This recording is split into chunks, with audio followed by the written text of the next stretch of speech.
It's now time for Ermanni and Edwards with Maz, live on the Woodward Sports Network. Every day, 2 to 4 p.m. Starring Ryan Ermanni, Michigan great and former NFL baller Braylon Edwards, and of course, Tom Mazaway. Let's talk some sports.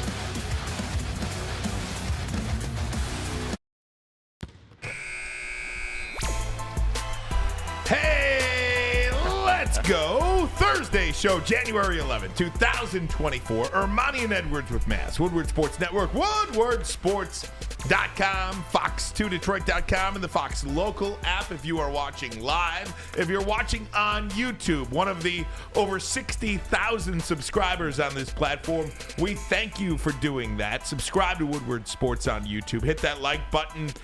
The great Braylon Edwards. Good afternoon to you, my friend.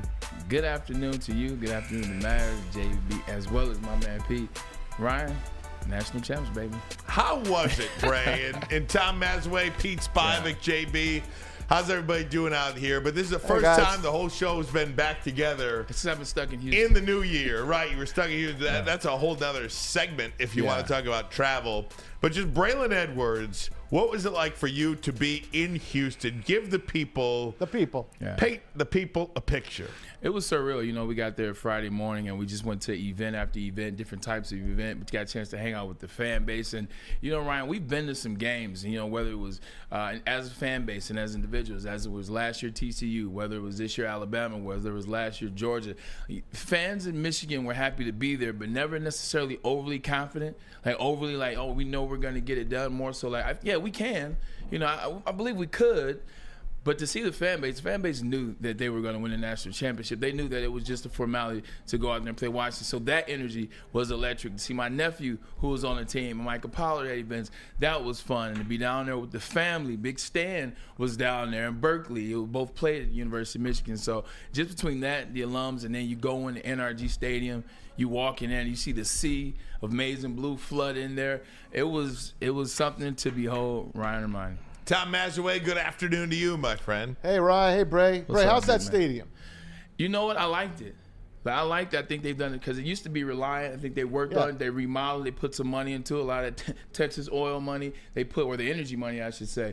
They put it in. It's nice, man. The concourse levels are different. Good. They have beautiful suites. The grass that they used there was beautiful. The roofing systems. It had a leak. They did have a leak. Yeah. They did have a leak. It didn't stop the Michigan Wolverines though. But it was a beautiful stadium. It was good. It was fun to be in like these new stadiums. That's why walking around here and then going downtown on Sunday, it's going to be a different type of experience. Talking about Ford Field. You know me. I notice everything on a field. Yeah. First thing I noticed is, why are the end zones black? Yeah. Washington's was black. Michigan's was black. That's an easy one. The college football national championship logo is black and gold. Yeah. I understand that. So it was in the theme of the colors of the championship. Okay. I thought that was easy. All right. A couple other people had mentioned what you said. I didn't think it was that hard.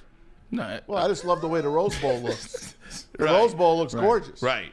That's what I like to see as a football fan. Yeah. I want to see my team colors in the end zone. But I think also this is something that Ryan talked about in just the not doing a Rose Bowl or Fiesta Bowl or an Orange Bowl or Sugar Bowl, by doing just a national championship game. You're going to be at the mercy of the sponsors. Yeah, absolutely. But I'm fine. They won. I don't care. It was electric, man. I got the chance to watch the game with different people. We had seats, really good seats. Myself, my girlfriend. It was her birthday, by the way. So that was nuts too. Shout out to birthday girl Brittany. Happy birthday. We just kind of roamed after the first half. You know, we roamed to warm moon seats. You know, I was looking at what time did you leave the game? We left. Leave in the second quarter? No. You know what, Beat man? the traffic? I stayed. And I had to, everybody's poking fun at me because I'm the guy that leaves early, whether there's a concert, a game, I don't care. You're like me. You just want to stop by. You don't want to stay anywhere. I don't like traffic. You don't want to stay anywhere. I don't want to run into people, things like that. We stayed to the very end, Maz, and we got a chance to see them boys hoist the trophy, as they say. Saw the confetti fall, and it was good to see the confetti fall on JJ and Donovan after the last 2 years prior, how they had to sit there after Georgia. Then they sat there again last year after TCU, so to get a chance to see that confetti fall on them. Hosting that, I don't know, like it's like we knew. Like I guess I ran out of energy. I think we've been saying, Ryan and I, we've been saying I told you so. And we knew this was going to be the line for so long.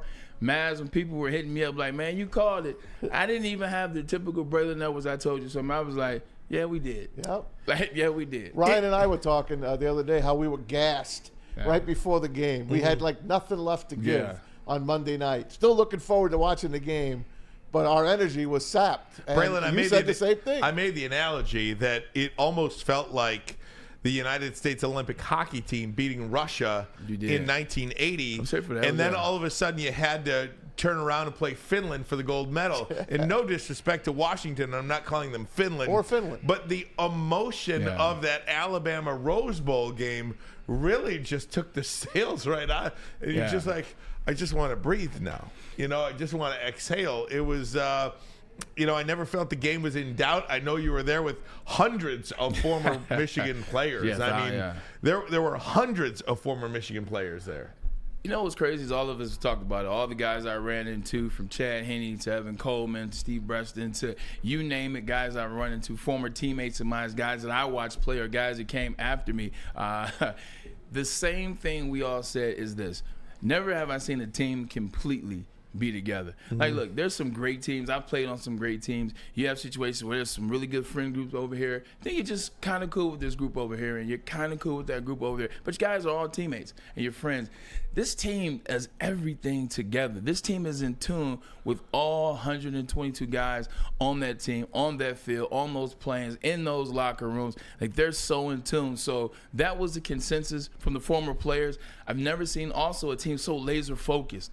Like, so laser focused. They were able to block out, starting at the beginning of the season, the suspensions and what's going on with Cheeseburger Gate or this. And then later on in the season, is insert another situation that no longer needs to be talked about. Insert that situation. Remove Jim Harbaugh for 3 games, including Happy Valley, and then Ohio State here to win it all. Or not to win it all, but to get to the Big Ten championship. They were so laser focused on being able to do that. I think in the national championship, you saw they were like, just one more. We just got to do what we've been doing all season. Never ever seen a team have that type of laser sharp focus and play together. Yeah, and it really was a sight to behold, too, when you try to accomplish something that, you know, hasn't been done but one time. And really, you know, you look back at that 97 team, and teams and fan bases around the country will tell you, yeah, but it was a split national title with Nebraska. That's what our friends from Ohio State and Michigan State and everywhere else in the country kind of make that claim. There's nothing you can do. You cannot take it away from this team. They went through the SEC. They went through Ohio State. They went through the offensive juggernaut of Michael Penix and the high-flying Washington Huskies. They earned this title. They definitely earned this title. So on the way back, kind of getting into that traveling situation that was horrible. Flight canceled. They booked another flight. We'll get into that. But I had to fly from Fort Lauderdale to Cleveland. So I sat right next to a guy from Ohio State. The whole time I'm listening to this guy from Ohio State talk to this guy from Michigan behind me. I didn't say one word, kept my hat down the whole time. And I was listening to an Ohio State guy. An Ohio State guy saying, I quote, he was like, "This is one of the best national championships I've ever seen." He said, "Yeah, you know, we think they cheated, or we know they cheated, but who cares? Everybody's cheating. Everybody's doing this." He's like, "Did you see what Jim Harbaugh's understudy? I don't think Sharon Moore gets it." This is coming from an Ohio State guy breaking down the whole process. I don't think Sharon Moore is getting enough credit. I don't think I've ever seen guys like that just operate at a level like this when you had 3 this, 3 that. No one's against you. He said, "Everybody's against you. I hate you. Paul Feinbaum hates you. The rest of the country hates you." He said all this, and I just smiled under my hat the whole time. I'm faking like I'm asleep, because even an Ohio State guy can understand everything that you're saying, Ryan. There is nothing to talk about. There is nothing to say. Michigan went out there and did something that I don't think anybody's ever had. They played against the whole country. Hey, we got a guy in the NCAA that stepped up and said, "This is not a tainted championship." And we got the quote for you. It's the NCAA. I'm not sure what his title is. He is the president, right? It's not just somebody from the NCAA. This is the president of the NCAA. And he leads it to the Big Ten. Leading the investigation into Michigan. Yeah. And he said there's nothing wrong with their championship. They won it fair and square. We gave all the teams plenty of notice what the deal was. This is not a tainted championship. Yeah, Charlie Baker, the NCAA president, said, all of those things, Maz, that this is not a tainted championship. This was earned. And I think anybody hoping that Michigan will have to vacate this title or vacate some wins, I think there's your answer right there, clear as day. And I also think the Big Ten and Tony Petitti really have egg on their face today. Big time. Big time egg on their face today. 100%, Ryan. I guarantee you, Maz, you know that those guys were colluding. We're not colluding, wrong word. Those guys were working together on an investigation. The NCAA and Tony Petitti and the Big Ten. They said, look, this is how we're going to get it. We're not just going to come out and say, here's the investigation. It's on and on. We're not going to put you in the college football playoff. The first thing we'll suspend Jim Harbaugh. We're going to double investigation. We'll suspend Jim Harbaugh. We'll have you do it. And then the first thing we'll do is the rankings. We're going to put Michigan where they don't deserve to be in the rankings. We'll start there. Second thing we'll do is suspend Jim Harbaugh as he's got to go to Happy Valley. As he's got to play Ryan Day again. They will beat themselves. They won't even give us a chance to say whether it's tainted or not. But if it doesn't work, it's not tainted. And I guarantee that's what happened. And we'll put them against Alabama, too, in the playoff. Oh, right. 100%. Yeah, we'll play the SEC against them. What was the best moment? What was the moment like for you when clock hit 0 and was it that Sanders still interception at the end of the game? What was it? Was it that moment then you knew, or did you know before? What was it like for you, just the moment of the national championship? If I'm being honest, there were 3 moments in the first quarter that I knew we were going to win. Mm-hmm. But I'll get to Mike Sanders still because that's going to be the last one. Moment 1, Donovan Edwards runs into the line, and everybody's talked about this. He goes into the line. Line's doing a hell of a job blocking, tight end and sealing it on this side. So the hole's there. We've seen that how many times this year? Mm-hmm. And he get tackled. Or he goes down, or he finally finds the hole, and he gets 3-4 yards. This time, he bumped into the guy, but he had the presence of mind to already have remembered the pass. He kicked it outside, and he goes for the touchdown. That was 1. 2, they kicked the extra point. The extra point goes off the goalpost and goes in. Stuff like that doesn't happen when you're not going to win it all. Like, things like that don't happen when you're not going to win it all. And then when Michael Penix overthrew Uduzane on that first one, he was wide open. I said, the game's over. They're going to – I said those 3 plays in the span of 15 minutes, but the last play to what you're talking about, when you see the guy who 2 years ago – took a chance, went to the opposite side of the ball than he was playing. Talking about Mike Sanders still. He goes from wide receiver to DB, and you see the growth and how fast he has changed that position. You see last year, people don't give him enough of credit. If he doesn't make that play at Ohio State, Michigan might not have won that game. Right. He makes that play, and then to top it all off, the guy who's now captain, he gets the pick to seal the deal for the Michigan Wolverines. It's just a full circle moment in so many ways. So on Saturday, there's going to be a championship parade down State Street. South U and State Street is where everybody's going to line up. And then at Chrysler Arena, there will be a 7 p.m. rally, a reception, a rally for that.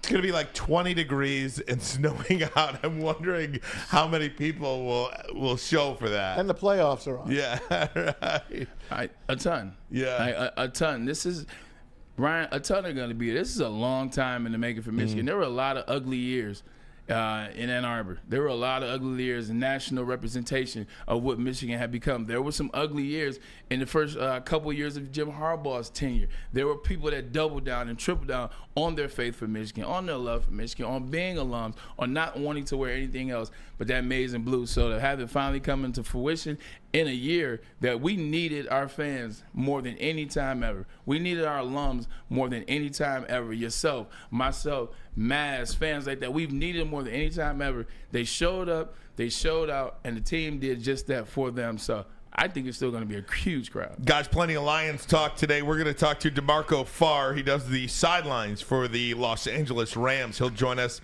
in about 15 minutes from now. So lots of Lions talk today. I also want to ask you about J.J. McCarthy. The deadline for early entry into the NFL draft, guys, is 4 days away. We will learn a lot about Donovan Edwards, J.J. McCarthy, and everybody else. There is already one Wolverine who has said, thank you for my time in Ann Arbor, but he has declared for the NFL draft. We'll tell you who that is Heavy coming up nervous. next. But first, a message from Dispo. Start the year off lifted. Visit Dispo Dispensary today. Get exclusive deals in 2024. Experience Dispo Dispensary, a team that curates an unbelievable atmosphere mixed with fresh inventory from Michigan's largest variety of products. That's true. They have it all when you walk out. They have edibles, they have flour, they have oil, they have anything that you need to make your cannabis experience the best. New year, same plug, Dispo Dispensary. Your home is your most important asset. Flexibility in the sales process is key. When you work with Mark White & Associates, you can cancel at any time, for any reason, without penalty. Speaking of flexibility, check this out.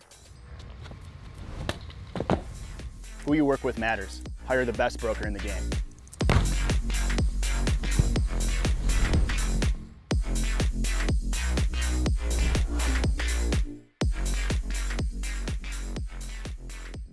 Brace yourselves, Detroit. As the sun begins to set, two of Woodward Sports' brightest young stars will be taking the mic for a brand new show. Woodward Nights with Spooner and Broder. The dog days in Detroit are over, and the boys are unleashed. Join in on the banter and hop on the bandwagon of the #1 night show on the internet. Tune into the Woodward Sports YouTube channel every weeknight from 8 to 10 p.m. Woodward Nights with Spooner and Broder. Hey guys, let me tell you about Fairway Packing Company. For over 60 years, they have provided Michigan's finest restaurants, hotels, and casinos with prime beef, Wagyu beef, and dry aged beef. You can experience the Fairway difference for yourself today. Just visit the steak shop in Grosse Pointe Woods. Grab and go steaks. If you can't make it there in person, you can always order online, fairwaypacking.com, fairwaypacking.com. Junior Colston, Michigan linebacker, on his way to the NFL draft. He has officially declared for the NFL draft. One of the great defensive players from this team. You could, maybe not this specific year, because guys like Will Johnson, can't come out until next year. But of the 22 starters for the Michigan Wolverines, you could easily see 17, 18 of those guys get drafted into the league at some point along their eligibility when that's up. No, you definitely can. You definitely want to look at how they play, how they're dominant. And not only that, though, the skill set in which they provide. A lot of times with these Michigan teams in the past, you've seen them kind of be really good players but never know how to get better and better or not develop. These guys are getting better and better each year, Ryan. Like Will Johnson is much different this year than he was last year. So I think scouts are recognizing that. Scouts are seeing how these teams play, how they play together, how they tackle in bunches, how they catch the football, and just how they block with leverage. So when you get those type of skills, those are NFL skill sets. You'll see a lot of these guys get drafted, if not all of them. There's one guy in this room that is uniquely qualified to talk about what is the process like to understand. I thought you were coming to me. I was not coming to you. I'm going to come to Braylon here for this one. But for a guy like J.J. McCarthy and Donovan Edwards and any other junior that thinks they can make a run at the NFL draft, what is going on at this point? There's 4 days to go until the January 15th deadline. Do they already know? Are they gathering information still up to the absolute deadline? Did you know when you decided to come back? Did you know at the Rose Bowl? Or I forgot the bowl you played your junior year. Rose I think Bowl. it was the Rose Bowl.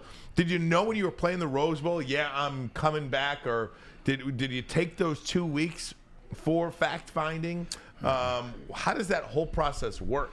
So it's funny. I never thought about leaving or coming or going until after that Rose Bowl was done, the junior year. You're talking about when we played against USC. The process is kind of like figuring out if you want representation. If you don't want representation, then also sending your name into the NFL. What the NFL does is you can have your coach, i.e. in this case is Jim Harbaugh. He submits the name for these players, and then they're able to get the sheet back that says the range in which they can go in. Mine's my junior year, so that I can go as high as probably pick 11 in the draft, and I can go as low as pick 42. So for me, I didn't like the odds. I didn't like we had just lost to USC. Marlon Jackson, 3-time All-American. Dave Boss, 1-time All-American. We kind of just say, hey, one or all. And like one is, all for one for all. So we all chose to come back and stay. Unfinished business, want to beat Ohio State again. So that was the process. But these guys, if they're going to make that decision, Then they make the decision what the agent is. Then they make the decision on where am I going to work out for a guy like J.J. McCarthy. Where does he need to improve as a quarterback to get to the NFL level? What is there something where he looks at could be a weakness? What is scouts saying about him? That's where you work out and you try to get better on those things. For wide receivers at DB, you just want to get faster. Mm-hmm. I can't see J.J. going to the pros after what I've seen in the last 2 months. I know he's a smart kid and he has a great arm. Facts. Are you that impressed right now? Yeah, I was going to say, Matt, bring that over here to me if you will, please. Pause. Hey, welcome back, baby. You know I'm back. You had to get one of those out the game. I want you to know before you continue on this. Okay. And JB, maybe you could back me up. I did use pause, and I used it correctly. You did. For the last week. Okay. Just in your honor. I appreciate that. My guy. Used it correctly. We were pausing left and right. Thank you.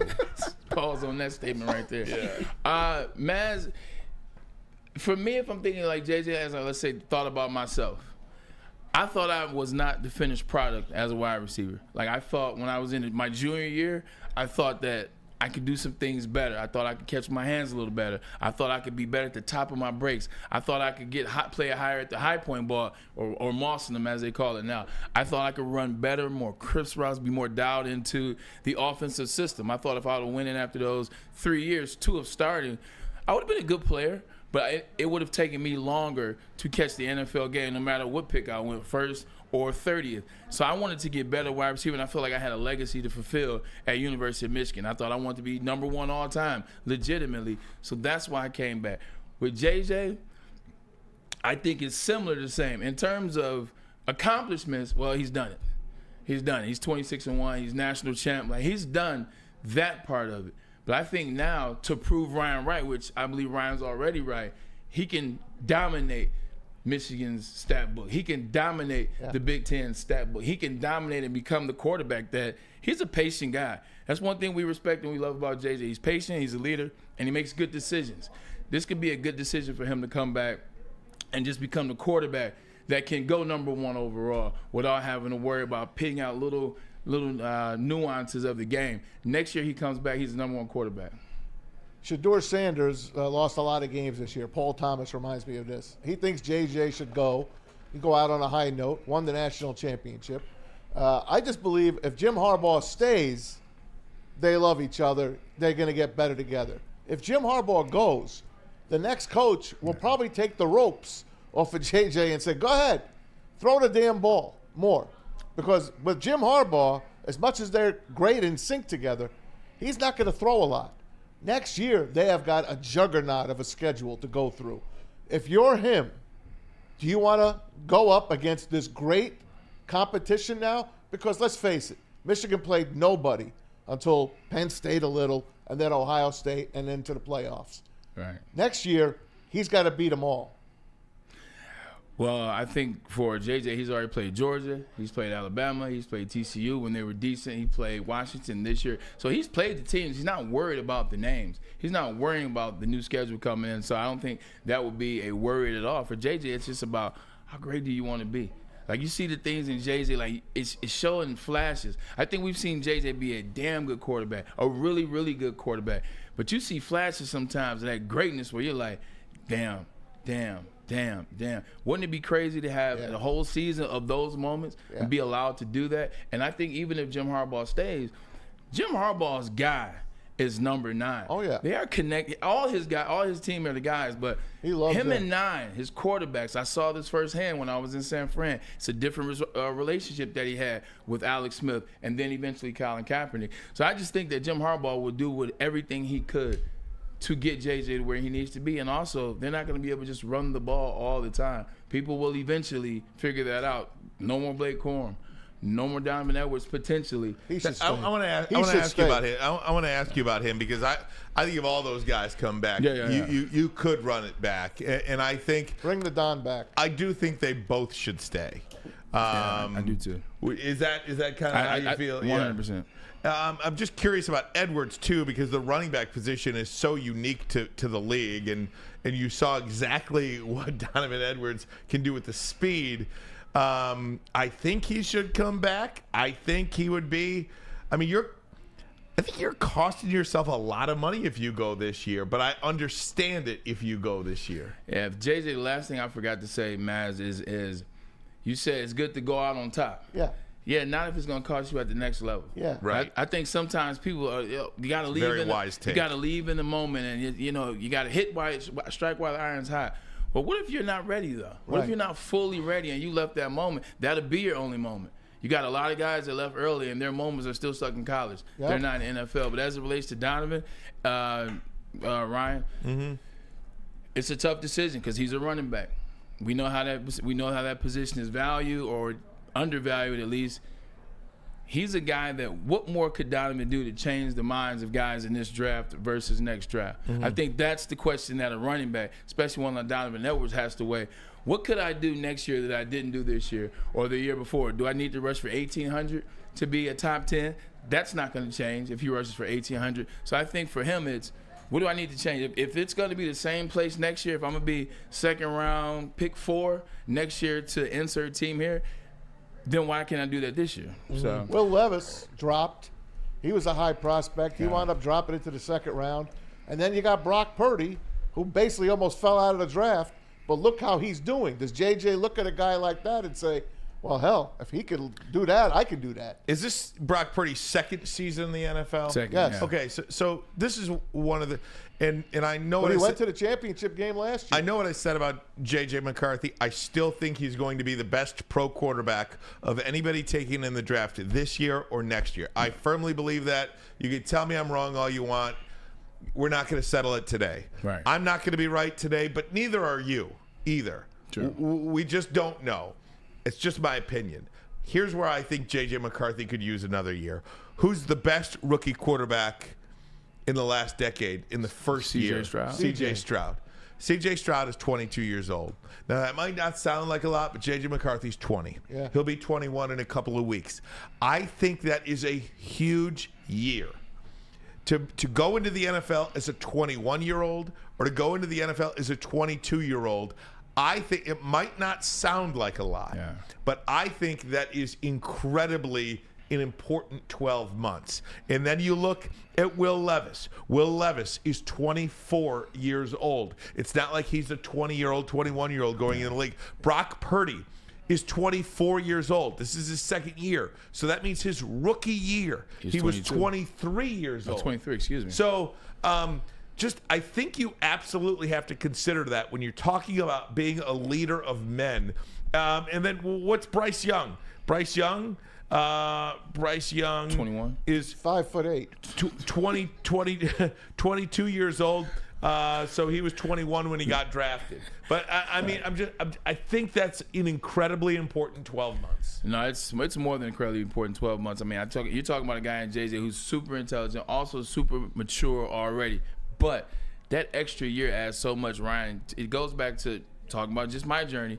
Almost in 2000 or 2003, I came out 21 versus what I was at 22. I was a much different person. I was a much different player. I knew how to handle the interview process. I knew how to handle myself. I knew how to be a leader on the field and off the field. I wasn't making some of the same dumb decisions I was doing my junior year. I was a different person, and I walked into that interview room and I walked on stage a different man. I walked in 21. If I'd have been 21 years old, Lord knows what would have happened. I'm talking about two different individuals. You wouldn't have been in Cleveland, though.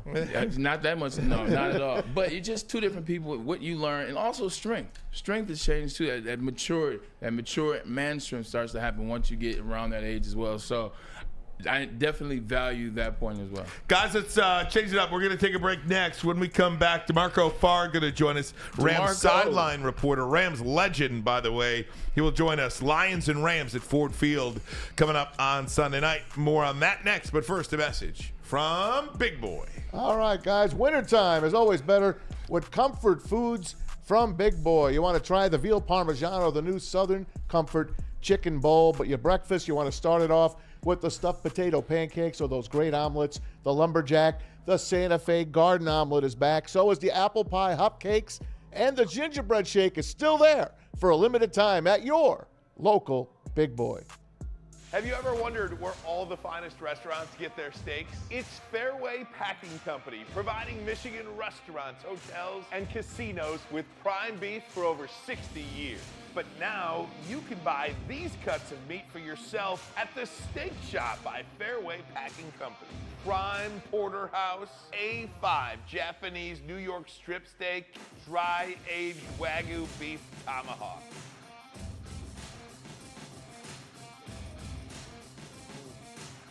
Delicious. Get to the Steak Shop today. Enjoy fine wine, have a private party, and get the finest cuts of meat anywhere. The Steak Shop on Mack Avenue in Grosse Pointe Woods, or order online, fairwaypacking.com. Woodward Sports' own Tom Mazaway and Sam Stick Day will be hosting our Lions postgame show after every Lions game all season long. Tune into the Woodward Sports YouTube channel for his hot-off-the-press takes, game analysis, and Kool-Aid sipping celebrations.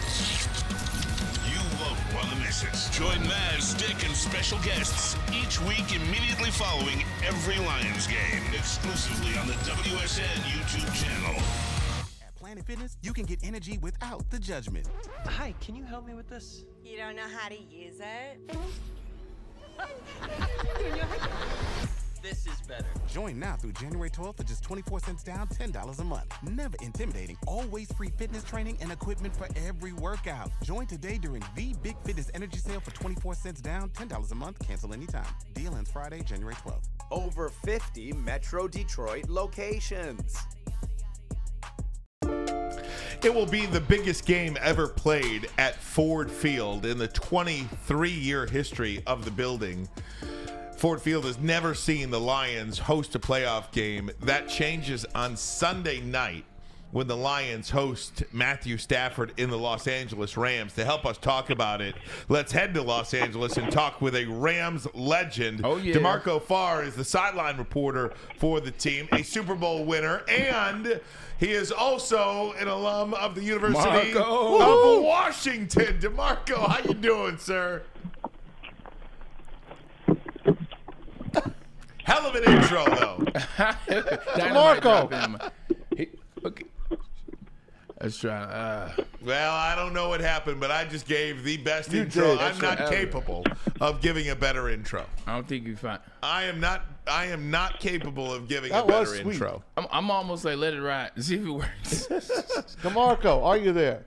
But we'll continue to try to track D'Marco down here and try to get that technical situation out. But Bray, you haven't had a chance to comment on this publicly here on our show since you've been in Houston with Michigan. But just Lions and Rams, DeMarco, first sort of All right, I'm gonna try and put Patrick 20,000 foot view of this game. What does it boil down to Stay for on hold you? for me.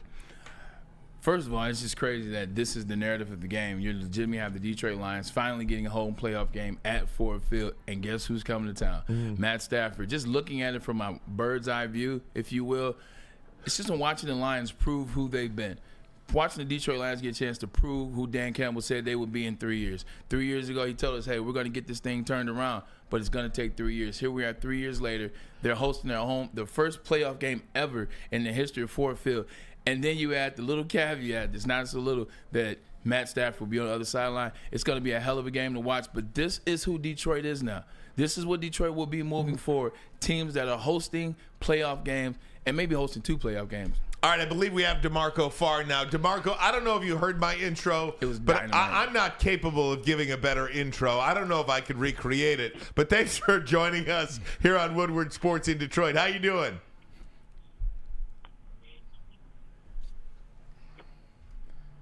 It's on this side. All right, it's got to be something.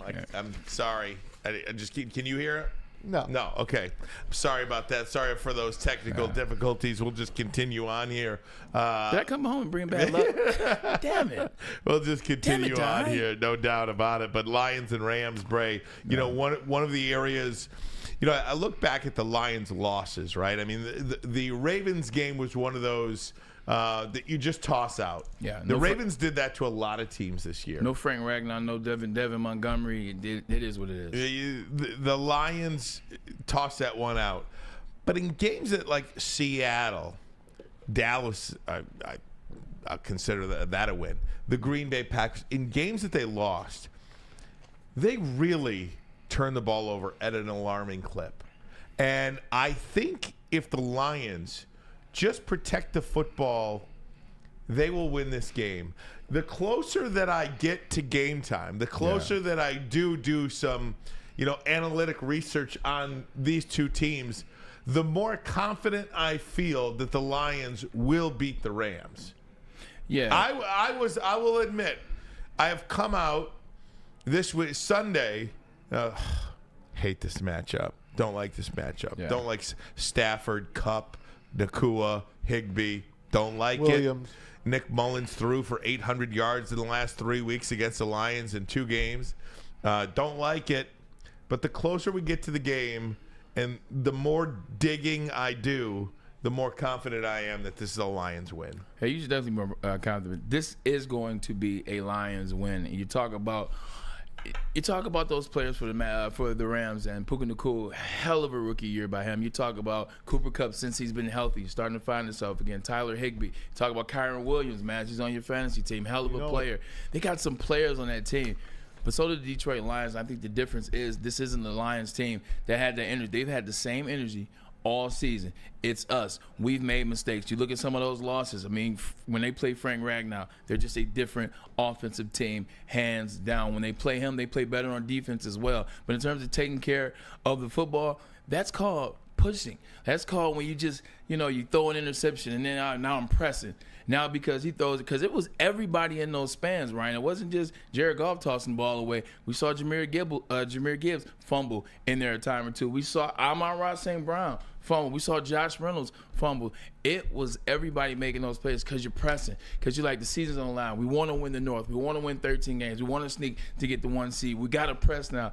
I think they're a team now that realizes they don't have to press, because the Lions, when they sit in and play football, they could play football with anybody in this league. Hey, look, they're as good as the Rams. The Rams are almost as good as the Lions. The Lions are the better team, and they're home. All the other crap around it is what we're worried about. Yeah. They could hang with any team in the league. Offense to offense. They got bad defensive backs. Our defensive backs are starting to come on. I think I don't like the matchup, but I'm not fearing it. I am not fearing this matchup. The Lions will dispatch of the Rams on Sunday night. They will. They will win that game. Yeah, and part of that fear is just being a scorned Lions fan. Like, this is still the brand new Lions, but this is the first year, man.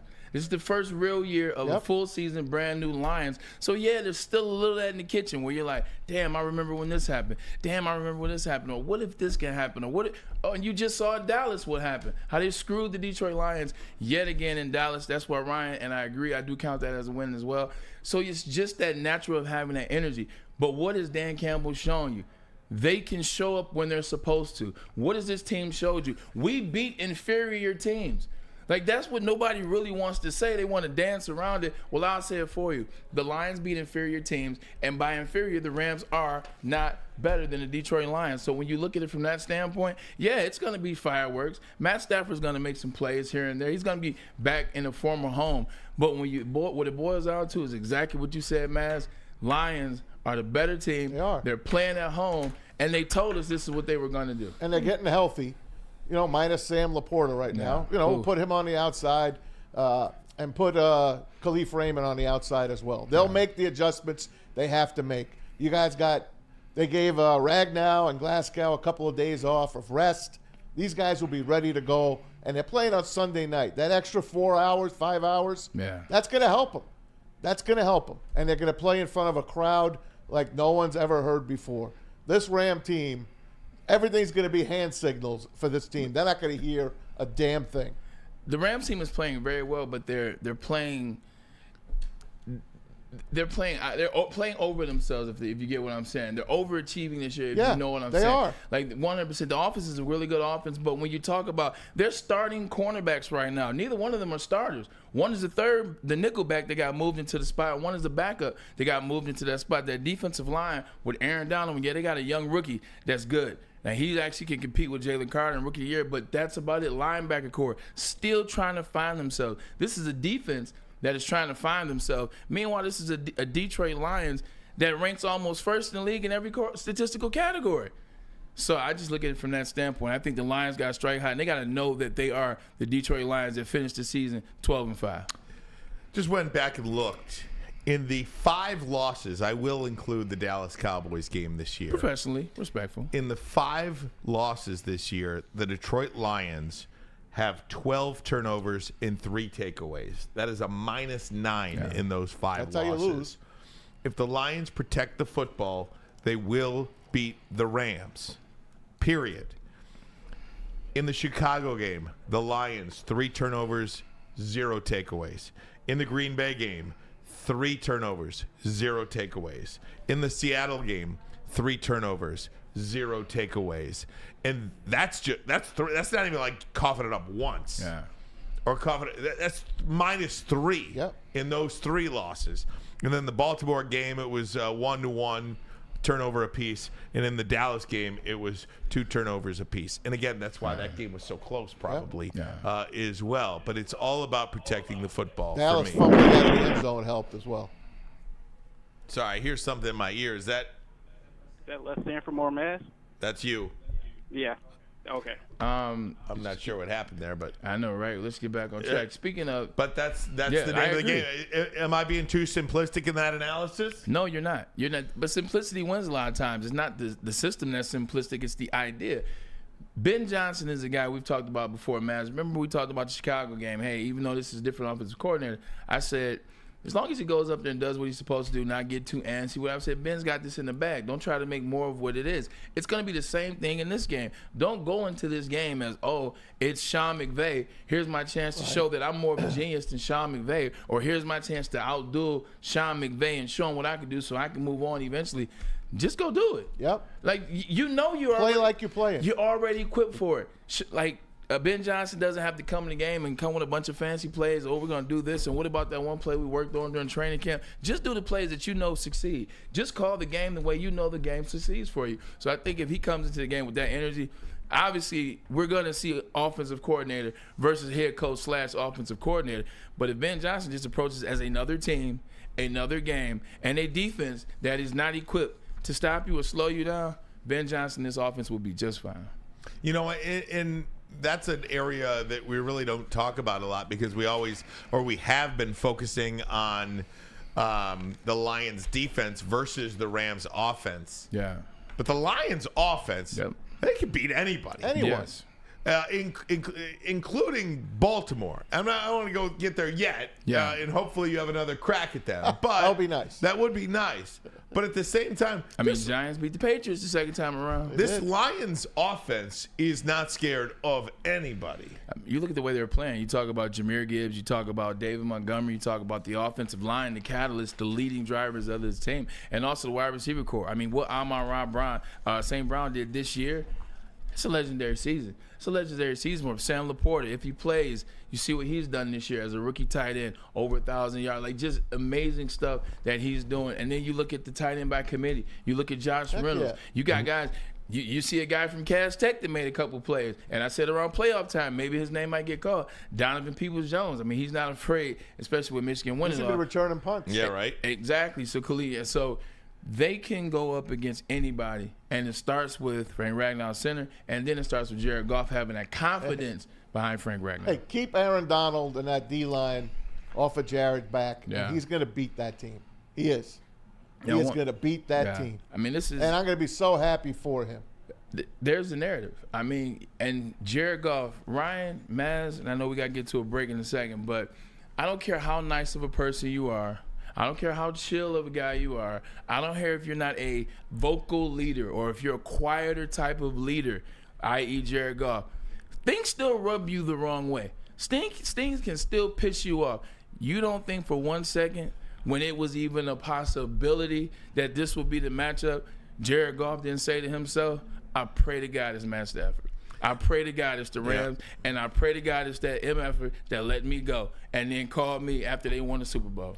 Guys, some major coaching news today and over the last 24 hours. The two greats are out. We'll talk about that coming up next. But first, a message from us here at WSN. WoodwardSports.com. We want you to click on the shop tab. It is a new era in sports wearables. We've got new designs, amazing apparel, the ultimate swag. Check out Woodward Sports' latest gear at WoodwardSports.com. Click on the shop tab. Hoodies, tees, hats, all guaranteed to turn heads. Get the latest designs today. WoodwardSports.com. Click shop.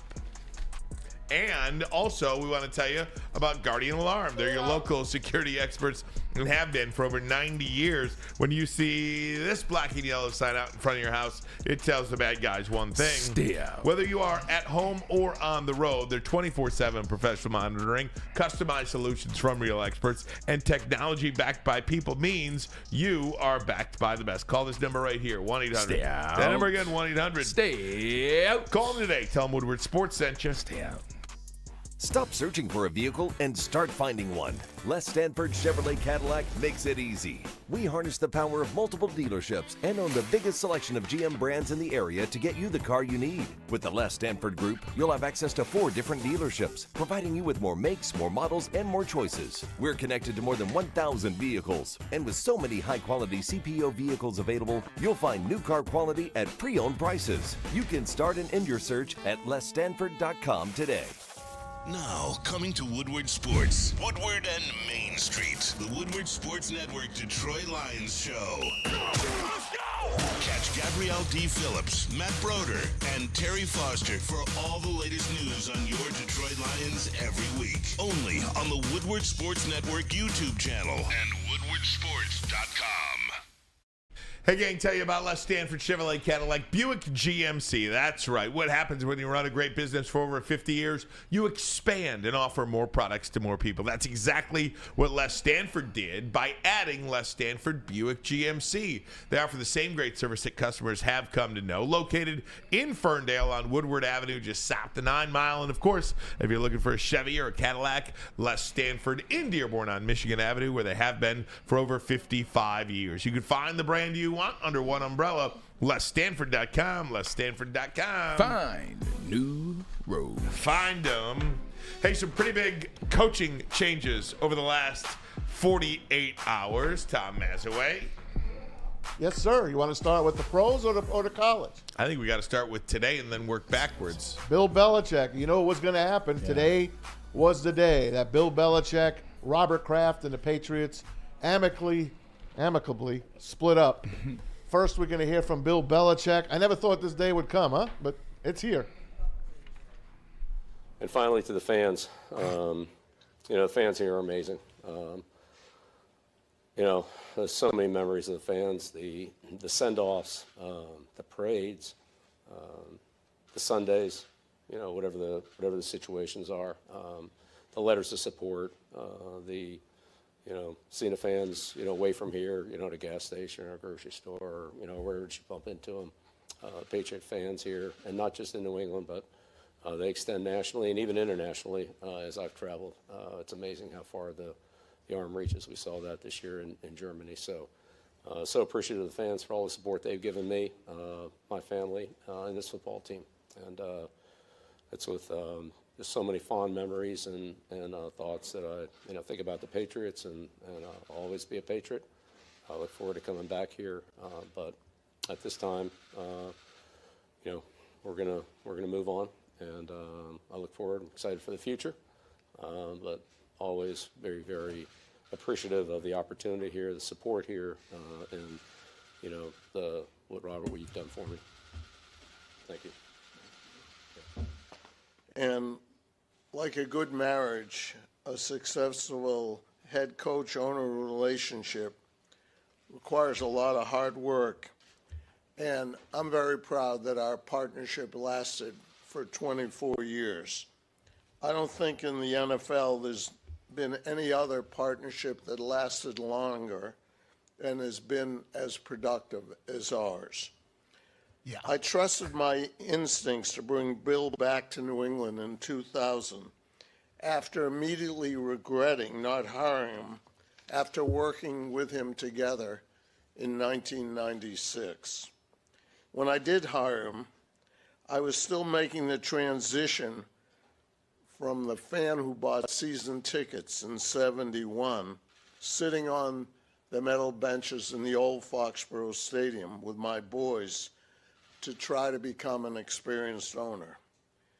Bill has taught me a lot over those years, and we had high expectations for what we could achieve together.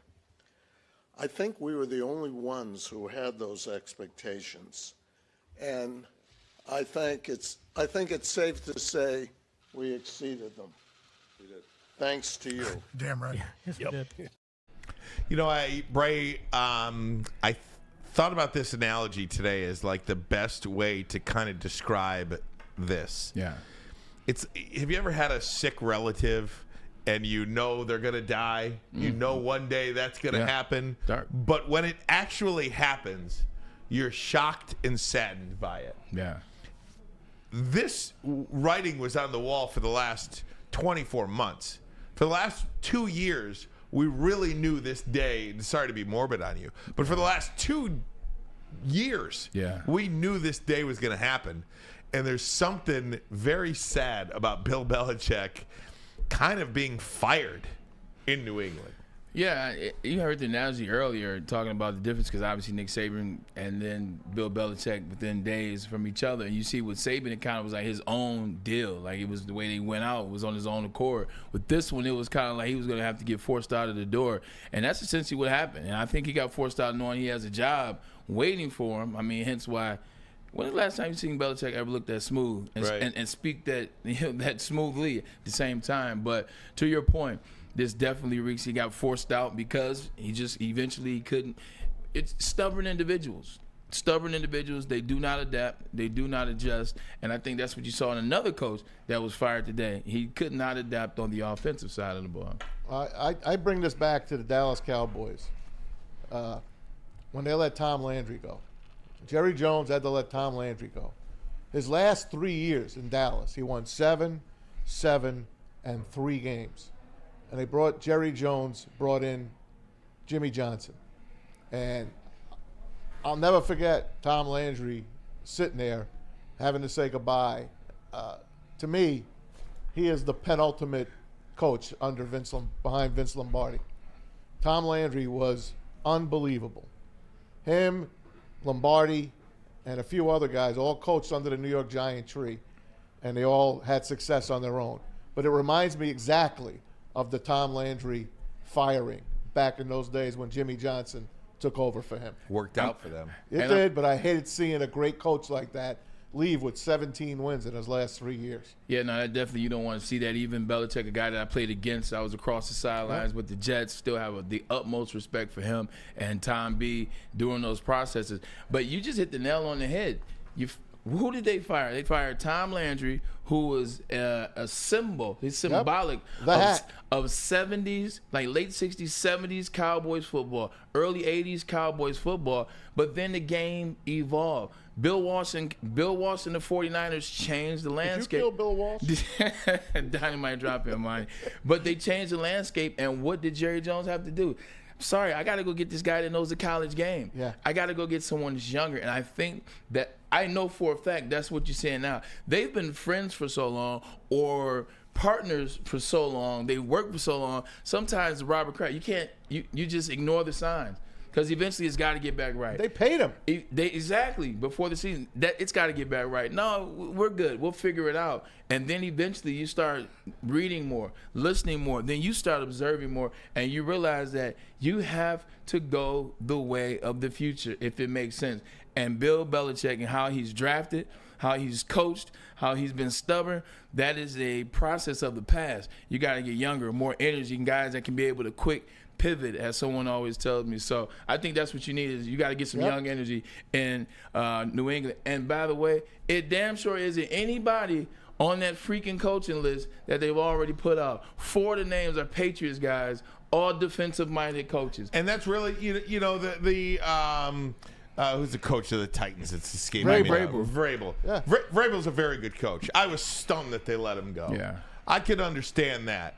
Vrabel's a very good coach. He's going to New England. He's the only one that should be on that list that's a former player. Yep. You know, I don't want to hear about Matt Patricia. I don't want to hear about Josh McDaniels. I don't want to hear about insert name here that played for the Patriots. Because you've seen him build a culture. Right. You've seen him have success. You've seen him get players to follow him. He's a leader of men. You've seen that. Will they give it to Bill O'Brien, maybe? Fine. I don't know. Go ahead. Yeah. Well, he's there. He was the OC, and they sucked. He's terrible. He sucks. He's a terrible coach. Bill O'Brien sucks. He never could get the job done where? In Josh Houston. McDaniels And that's sucks. not a hard division. You know, all these guys suck. They do. You know, Vrabel's the only one that's good. And you know, right? And I will back up on a point that we often make, and actually, your point is being made more than ever with this playoffs. 12 out of the 14 teams, all offensive head coaches, all offensive-minded head coaches. 12 of the 14 teams, but there are two exceptions. Ryan, you've said this before. It doesn't matter if you have a defensive coach. If one, he can coach his side, and two, he can get the quarterback. Hire guys. If you can get a quarterback. What if D'Marco Ryans didn't have a quarterback? Would it look this good? Will we praise D'Marco Ryans on the season? If you got a quarterback that's elite, or you got a quarterback that can be in the top 15 and maybe slide to 11, 12, you can compete in this NFL. I think you give Mike Vrabel never had a quarterback in Tennessee, and that's part of the problem. Defensive-minded coach, I don't mind. Got to get him a quarterback, though. And guess who's close to draft the number one? They're two right now. Isn't it something, though, that if you remember back, Bill Belichick, and I saw these videos online all day today, Bill Belichick and Nick Saban were on the same coaching staff in Cleveland. Isn't that something? You know, Belichick was the head coach. Nick Saban was the defensive coordinator. Have you seen the Washington tree from back in the day? Washington. I haven't seen that one. They got everybody. Yeah. Really? I mean, all the young guys that are LaFleur. That's Sean McVay. Kyle Shanahan. Yes, that's history, they're all on a staff in Washington. Not too long ago. Does it seem like the game is passing these guys by, like Nick Saban and everything? We can get into Nick Saban, too. Nick Saban, to me, was an absolute shocker. I was literally shocked by this. And then you saw Deion Sanders. I thought this was a great tweet. Yeah. Deion Sanders comes out and says that the game essentially has pushed Nick Saban away. We don't really know why Nick Saban has retired. But Deion Sanders, here's the tweet. Wow, college football just lost the GOAT to retirement. Wow. I knew it would happen one day soon, but not this soon. The game has to change so much that the game has changed so much it chased the GOAT away. College football, let's hold our mirrors up and see honestly what can you say what you see. Like, basically, it's too political. The game is completely out of control. It's a minor league of NFL. NIL, transfer portal. Yeah. There is no job in the world that has unfettered free agency. Yes. Where you can just it's the break Wild any West. contract and you no want rules. and go. There's no rules. And Except for against Jim Harbaugh. which does lead me to believe and I don't think he's leaving. Right. But when I see Nick Saban has had enough, and I really do believe that's why Nick Saban is leaving. I think he just has simply had enough. I can understand if Jim Harbaugh leaves. And in fact, I don't want to say it's likely, but it's more likely in my mind than it ever was before. Because of yesterday? It's just that bad to be a college football head coach, aside from the money. You know, like, not everybody could go coach in the NFL. Yeah. Not everybody's got that ability. But if you do, you're like, I'm not doing this stuff anymore. Yeah, I think for Nick Saban, Nick Saban's looked at it as the maturation, how fast that process has changed in the span of 3 years. I mean, he won his last national championship in 2020. Mm-hmm. In the span of 3 years, look at where college football has essentially come to. He said, it's not even about can compete anymore. I just don't want to. I don't want to have to operate in a space where you just let everybody do anything and there's no repercussions. There's no, you don't have to deal with what you do and a things. Player could tell you go to hell. Exactly, and you got to take that. Yeah. And to a certain extent, you got to be able to take that. And I think Nick Saban has always been against players being paid as much as they've been paid. You've seen that. So with that being said, Nick said, look, at least we played in the playoffs this year. And this is semi on top for Nick Saban. Went to the playoffs on the Alabama team that wasn't necessarily the best. This is a win for Nick Saban. Hey, remember his fight just a few years ago against Jimbo Fisher? 100. How bad that got? I mean, everything took its toll on this guy. Yeah. And finally, he's just going to be Aflac, him and Dion. That's about it. No doubt. It's a good check. Is it harder to replace Nick Saban at Alabama or harder to replace Bill Belichick in New England? I want you guys to give me your thoughts on that, and we'll get back to the Lions. Also, what about Ben Johnson and Aaron Glenn? Where do they fit in through all of these coaching vacancies? I believe there's 8 out there right now. And counting. Will there be more after the postseason? We'll have that all coming up next. But first, a message from Swiss. Yes. Do you have football on the brain like us? Of course you do. It's already been an amazing college football season, and NFL season is winding down as we speak. But you know what you can't wind down on? That's shopping your home and auto insurance. Shop it like a pro with the pros at Swiss Insurance. They cover us here at WSN, and they should be covering you as well. Ask for Mark at Swiss Insurance today at swissins.com, or as always, give them a call at 248-800-4177. Swiss Insurance. Savor the heart of home at Big Boy with our all-new Down Home Comfort Dishes. Feast on home-style goodness with our Southern Comfort Chicken Bowl, veal parmigiana, and apple pie hotcakes. The Down Home delight doesn't stop there. Potato pancakes are back. Dive into the richness of our perfectly crafted potatoes with our classic potato pancakes and our stuffed potato pancakes. Top off your meal with our new gingerbread shake, a seamless blend of creamy vanilla and sweet gingerbread flavors. Nothing beats the comforting taste of Down Home cooking. Enjoy every bite, only at Big Boy. Woodward Sports' own Tom Mazaway and Sam Stick Day will be hosting our Lions postgame show after every Lions game all season long. Tune into the Woodward Sports YouTube channel for his hot-off-the-press takes, game analysis, and Kool-Aid sipping celebrations. You won't want to miss it. Join Maz, Stick, and special guests each week immediately following every Lions game, exclusively on the WSN YouTube channel. At work and at home, we're there with smarter security solutions, featuring complete automation with customized alerts and more. For over 90 years, we've been the company that's been counted on to protect what matters most, all with personalized service and care. Right now, for a limited time, receive a free video device plus free installation with a new home system. Guardian Alarm. We protect Michigan.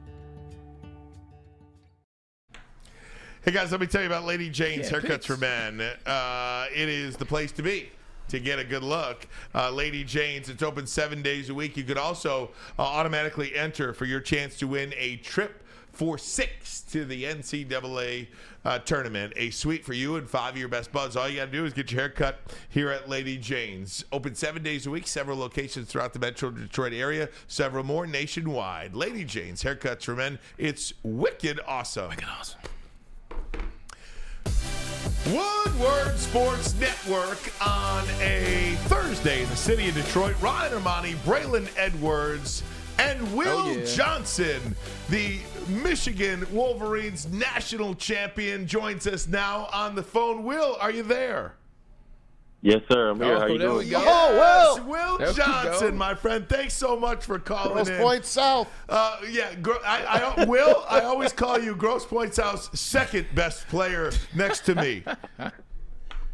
Yeah, I'm still trying to catch up to you. Hopefully, I can get there soon. He know how to play the game. I think you've achieved that, my friend. First and foremost, congratulations. We are so proud of you, Will.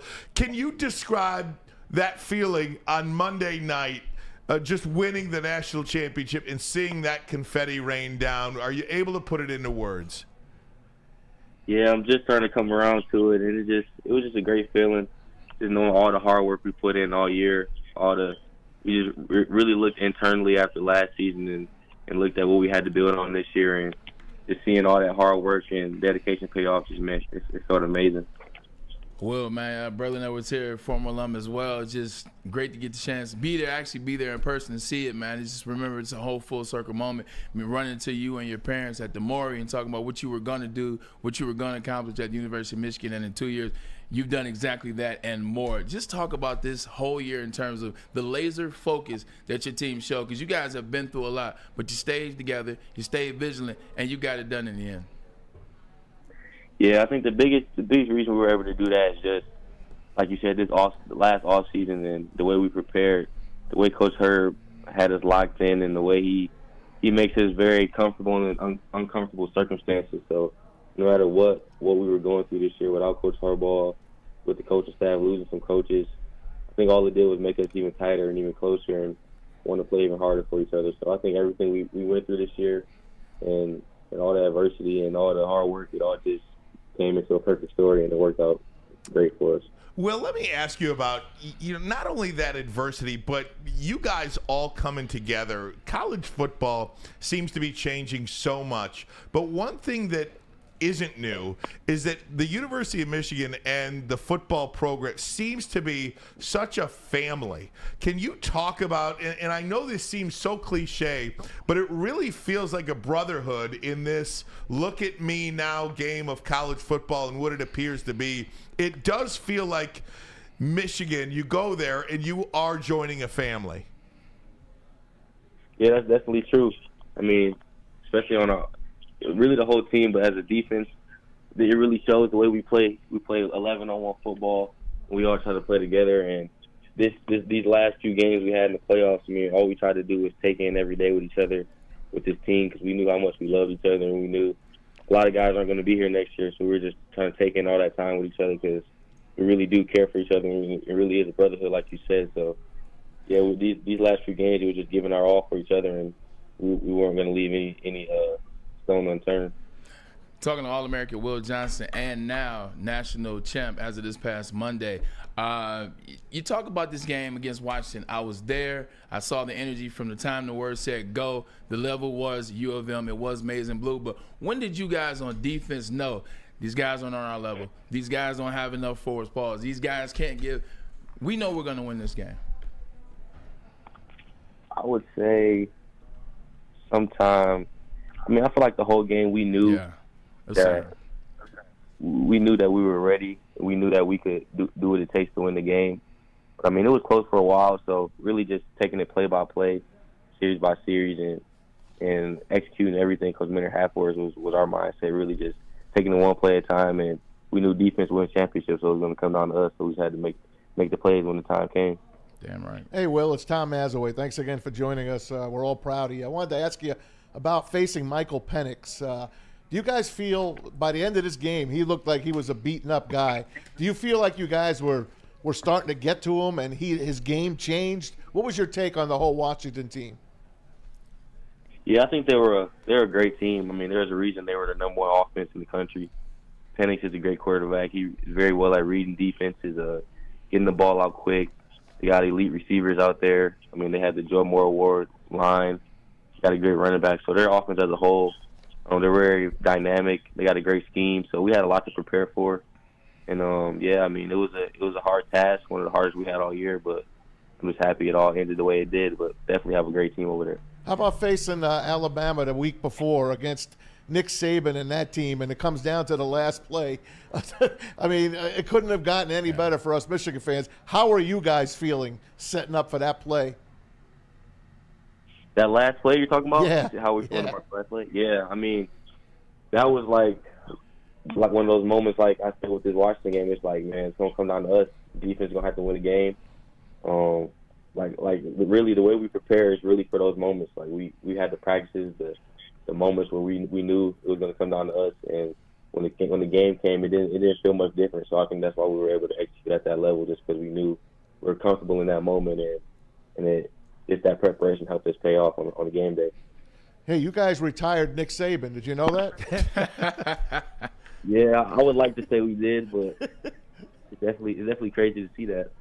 Hey, Will, let me ask you about Jim Harbaugh. And, of course, I thought one of the great moments of the celebration was when he put on your turnover buffs on the largest stage in the game. And, of course, we have our turnover buffs here. You can get yours, will2johnson.com. Those turnover buffs have become a thing. How did you get that idea, first and foremost, Will, to come up with those buffs? And I wanted to ask you about Jim Harbaugh putting those buffs on as he and you guys get the national championship trophy. What did that mean to you? Yeah, it really meant a lot to me because it's something that we started last year with the team. And this offseason, we decided to kind of launch my own line with the turnover buffs, with the glasses and the merch. So seeing him, everything he advocates for in the NCAA with us getting paid and him wanting the players get paid, it just also goes to that family atmosphere we have on our team. So him able to do that for me on the biggest stage, it just means a lot. That's why we go out there and play for him and do everything for him because he does so much for us too. So it's just a great family atmosphere, and it just feels great to have a coach that supports you like that. Will, what do you want people to know about Jim Harbaugh that may be misunderstood in public? What do you think the public does not know about Jim Harbaugh? What kind of guy he is? How much he loves his players, the relationship with you guys. What does Jim Harbaugh mean to you, and what is he like? I mean, he means a lot to me. He gave me an opportunity to come here and play on the biggest stage at home. And he's a guy that loves football. He does everything the right way. He pushes you to be a great man on and off the field. He doesn't let you slack in the classroom.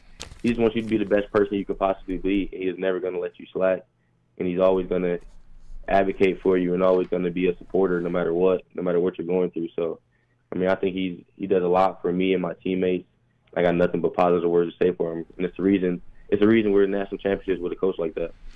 Will Johnson, the reason why I went to University of Michigan, I love my dad, don't tell him I told you this, because of another guy that wore number 2. With the schedule you guys got lined up next year, could we see another number 2 don the Heisman, Downtown Athletic Club, maybe named Will Johnson? Yeah, that's the goal. I got a lot of hard work to do this offseason to get there, but that's definitely the goal, and I hope I can do that next year. Well, you're the best defensive player in the country, certainly 100. The best defensive back in the country already. Probably be a top 10 pick if you were allowed to come out this year, Will. What about the NFL? What about the next level? How important will the next 12 months be to you in your preparation for that? Yeah, this would be the most important 12 months of my life, really, because this is everything I've been preparing for my whole life to get to this moment and be in the NFL. So last year I had a knee injury, so it was kind of hard during the offseason to get to where I wanted to be. And throughout the season, it was kind of frustrating. So going into this offseason healthy is a blessing, and I'm going to try to take full advantage of it as much as I can this year. Hey, Will, is there any way you could suit up this Sunday night here at in Allen Park? I mean, at Ford Field in downtown Detroit. The Lions could use some help. We need back you, there. man. Yeah, good. I think those guys can handle it. They got a great team over there, so I think they got it. Hey, Will, last thing for you, and I don't want you to get in trouble, so I'm not going to ask you to say whether you know what the answer is. But do you know if Jim Harbaugh is coming back? Do you know if J.J. McCarthy is coming back? I'm not asking you to give that answer, but do you know the answer to that question? Yeah, I do know the answers to those questions. Like you said, I can't answer that on the. Fair enough. I don't want you to either. I'm just wondering about the communication and everything like that. That's great stuff. Will, we appreciate it. We love you. We're so proud of you, and continued success. Thank you so much for the time here. Enjoy Saturday, too. Yes, sir, I will. Thank you guys for having me. Thanks, Will. Give your dad our best, too. Yeah, absolutely. Love Dion. We love him. Dad Dion, absolutely one of the best guys out there, too. Thank you so much, Will. Thank you. You got it. I would say Dion Johnson. Will Johnson joining us now. Did we put up that picture, Pete, of Dad and Will? I think Pete's in the box doing something else right now. Oh, he's talking with Noah. All right. We're going to take a break. Come right back. More NFL when we return. But first, a message from Feldman. Feldman Chevrolet, Detroit's #1 Chevy dealer. With 18 locations, there's a Feldman dealership in your own backyard. All you need to do is go to feldmanauto.com. Since 1996, Feldman Automotive has been driven to provide a first-class car buying experience, and it's called the Feldman Advantage. So do yourself a favor and take advantage.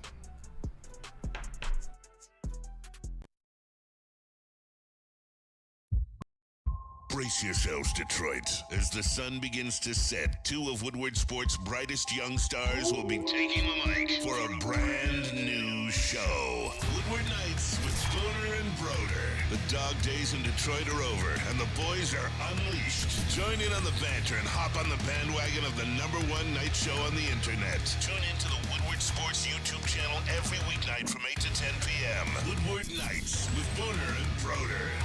Planet Fitness, you can get energy without the judgment. Hi, can you help me with this? You don't know how to use it?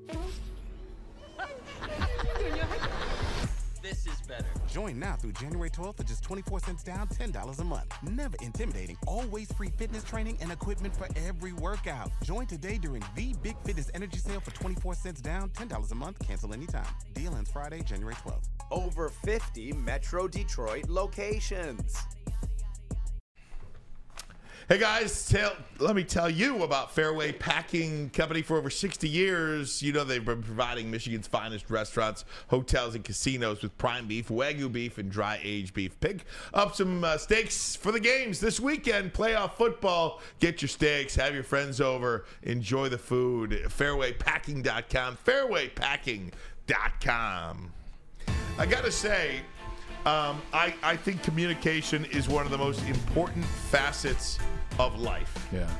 And for Jim Harbaugh to be able to communicate, I think, with his players, I think is fantastic. And I do think I've maintained all along that I think Jim Harbaugh is coming back. Although you got nervous a few minutes ago. I wouldn't be. I'm more open to it than ever before. Yeah. Than him leaving, just because of the way college football is. Course. But I also, you know what Will Johnson said there, that he knows the answer whether they're staying or going. It does lead me to believe that they're coming back. That'll be awesome. That's when Michigan kind of changed. I mean, the players have talked about this. Even the players that are kind of at the end of, you can say, the first Jim run, like 2020, the 21 players, they all said the biggest difference in Coach Harbaugh and the coaching staff was the open doors, the communications, talking to players, being able to let players open door policy, running the players in the hallway and running things by them. Hey, what's going on here? The communication has gotten that much better in Ann Arbor, and you see it with these kids. They love Coach Harbaugh and that communication. Once it started, you start to see the change in the University of Michigan, and you can stem that from that coaching staff change that he did in 2021. That staff came in, he started getting open, younger coaches, younger players. He's just become a guy that's great listening to these kids, and they love him listening. I know I'm pretty naive on a lot of things, but don't you feel a little bit of a responsibility too if you're Jim Harbaugh? Like you got a player like Will Johnson, right? If Will Johnson was able to come out this year, he'd be the #1 defensive back taken. He'd be a top 10 pick. But he can't come out this year because he's only a true sophomore. You've got him coming back next year. Will Johnson could absolutely win the Heisman Trophy next year. Yeah. And don't you feel a little bit of a response? Nobody wants a first-year head coach, you know, in their formative years like that, right? I mean, in your senior year, you don't want to play for a first-year head coach. I mean, you have a responsibility to these players, and I think if there's one old-school guy that kind of feels like that, it is Jim Harbaugh. Yeah, I definitely think Jim Harbaugh is one of those guys. It's like, I brought these guys in. I remember sitting in their living room telling their parents, hey, I got your son. Your son's going to be fine when he comes to like university. Samaj Morgan. You were just there, like you know what I mean? 100%. Like, you're just in the home of Samaj Morgan. You're in the home of Will Johnson.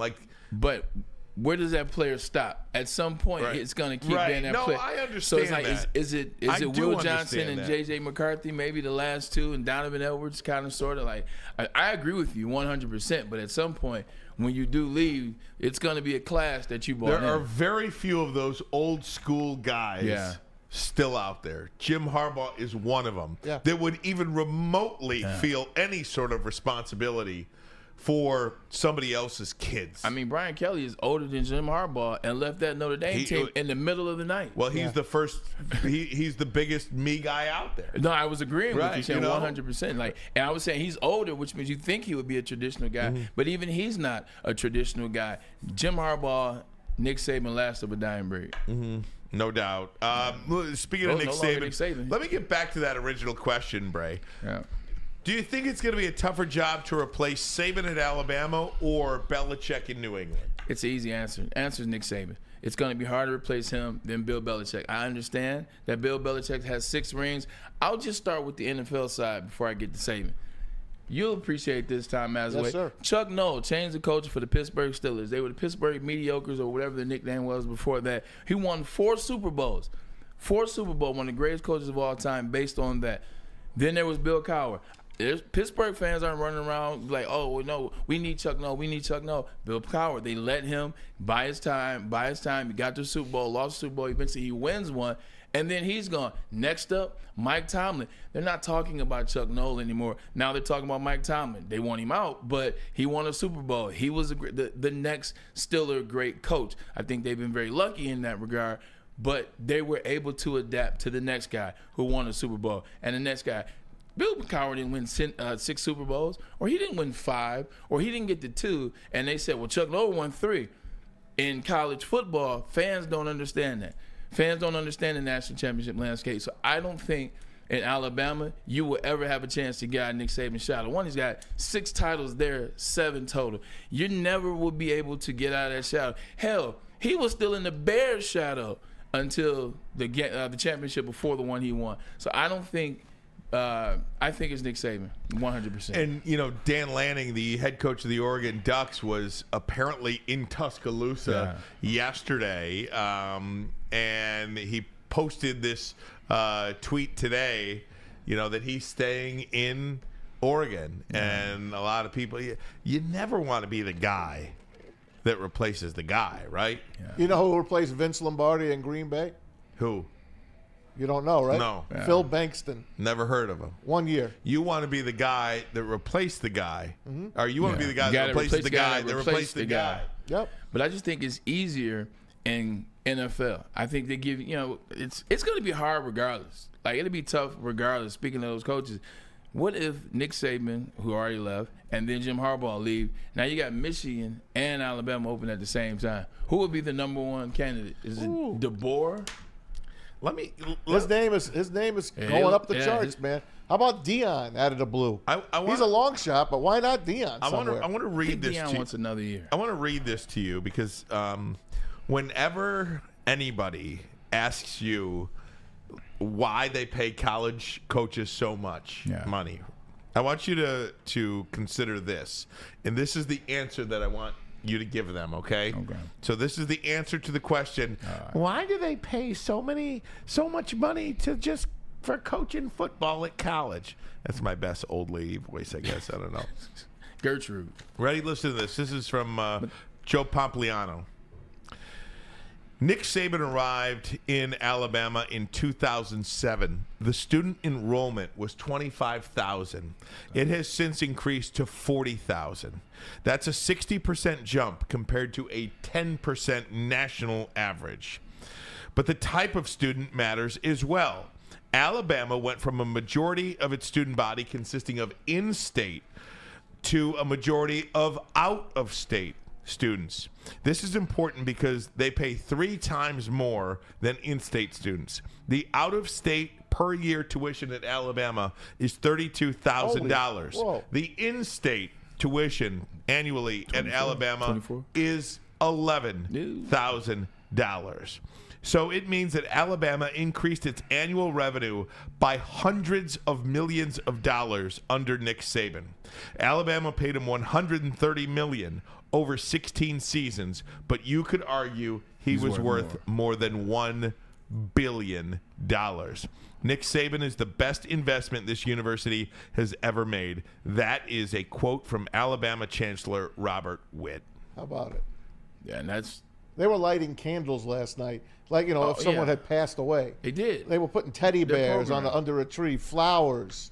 They are in mourning right now in Tuscaloosa. It's going to be hard to replace that guy, man. More than that. First of all, you never will. They might need to shut the program down. They might need to shut the program down. But to your point, asking that question, just look at Bo Schembechler, then Gary Moeller, then Lloyd has to come replace, but essentially still Bo. Lloyd won a national championship.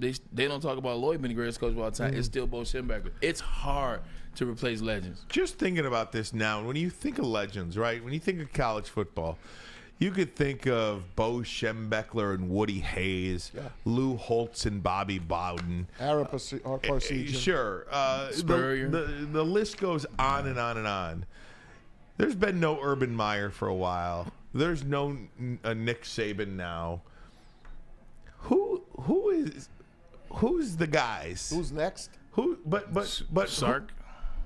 But to your point, there are no more of those. There's no Joe Paz. Who's the legend? Who's the living legend? Like a Schembechler or like I said, Lou Holtz or Bowden, or Paterno. Who's the legend? There won't be any. Dabo was probably, but I don't like Dabo, but he has 2 national champions. He's getting older in age, so now maybe he represents that. He might leave.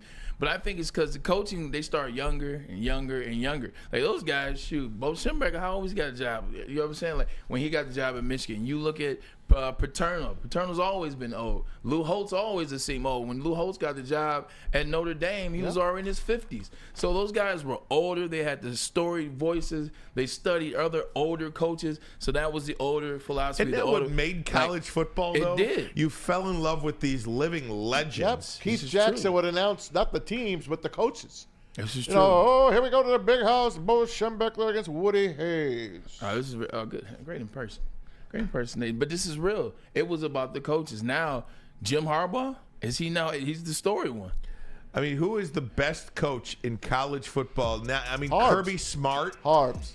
But Kirby Smart, could he go to the Atlanta Falcons? You know, I mean, Kirby Smart's name is out there. Kirby Smart, Jim Harbaugh. Who? Yeah. I think Jim Harbaugh is the most popular name now. Yeah. Brian Kelly would be there. top 5. I mean, Kirby's got, 3 championship games, 2 wins? Yeah. Who is right now the Mount Rushmore of college football coaches? I'm going to ask you that question. Yeah. You get 4. Give them to me. And feel free to get in the chat as well. We'll do that. But first, a message from the Hamlin Pub. Have you ever wanted a bar where you're a regular? We have just the place for you. Head to one of Hamlin Pub's 7 locations and experience where everyone is a regular. Whether you're enjoying half-off pizza on a Thursday, that would be tonight, or game day specials available during all Michigan sports and NFL games, Hamlin Pub is the place. Visit a location today and experience your new favorite pub for all things sports.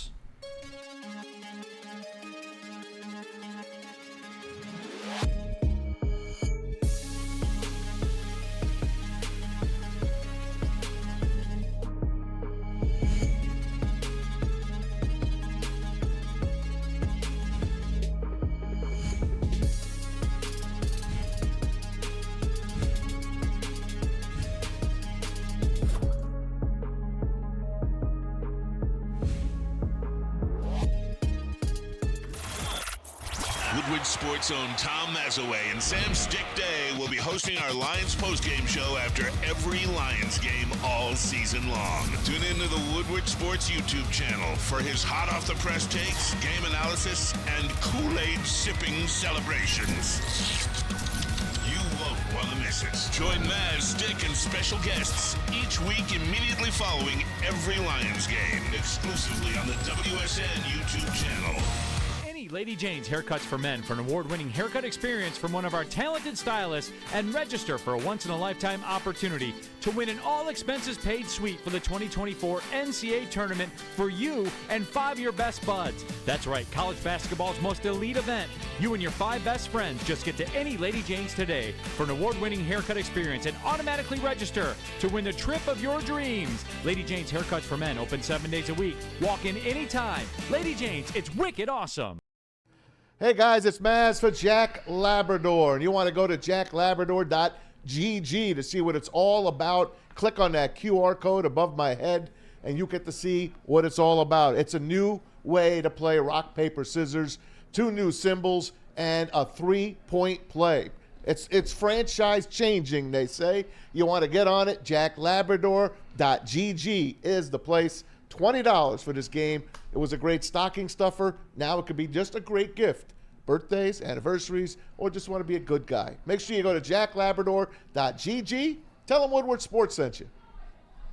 Guys, we got some Lions news coming in, but I just wanted to roll this out there. Who would be your 4 top legends, and I'm not sure there are legends anymore, but since I asked the question, I'll just put it out there. I think Jim Harbaugh, Kirby Smart are two definitely out there right now. Dabo has to be one, right? Yeah, Dabo's one too. And then would Brian Kelly be the fourth? No.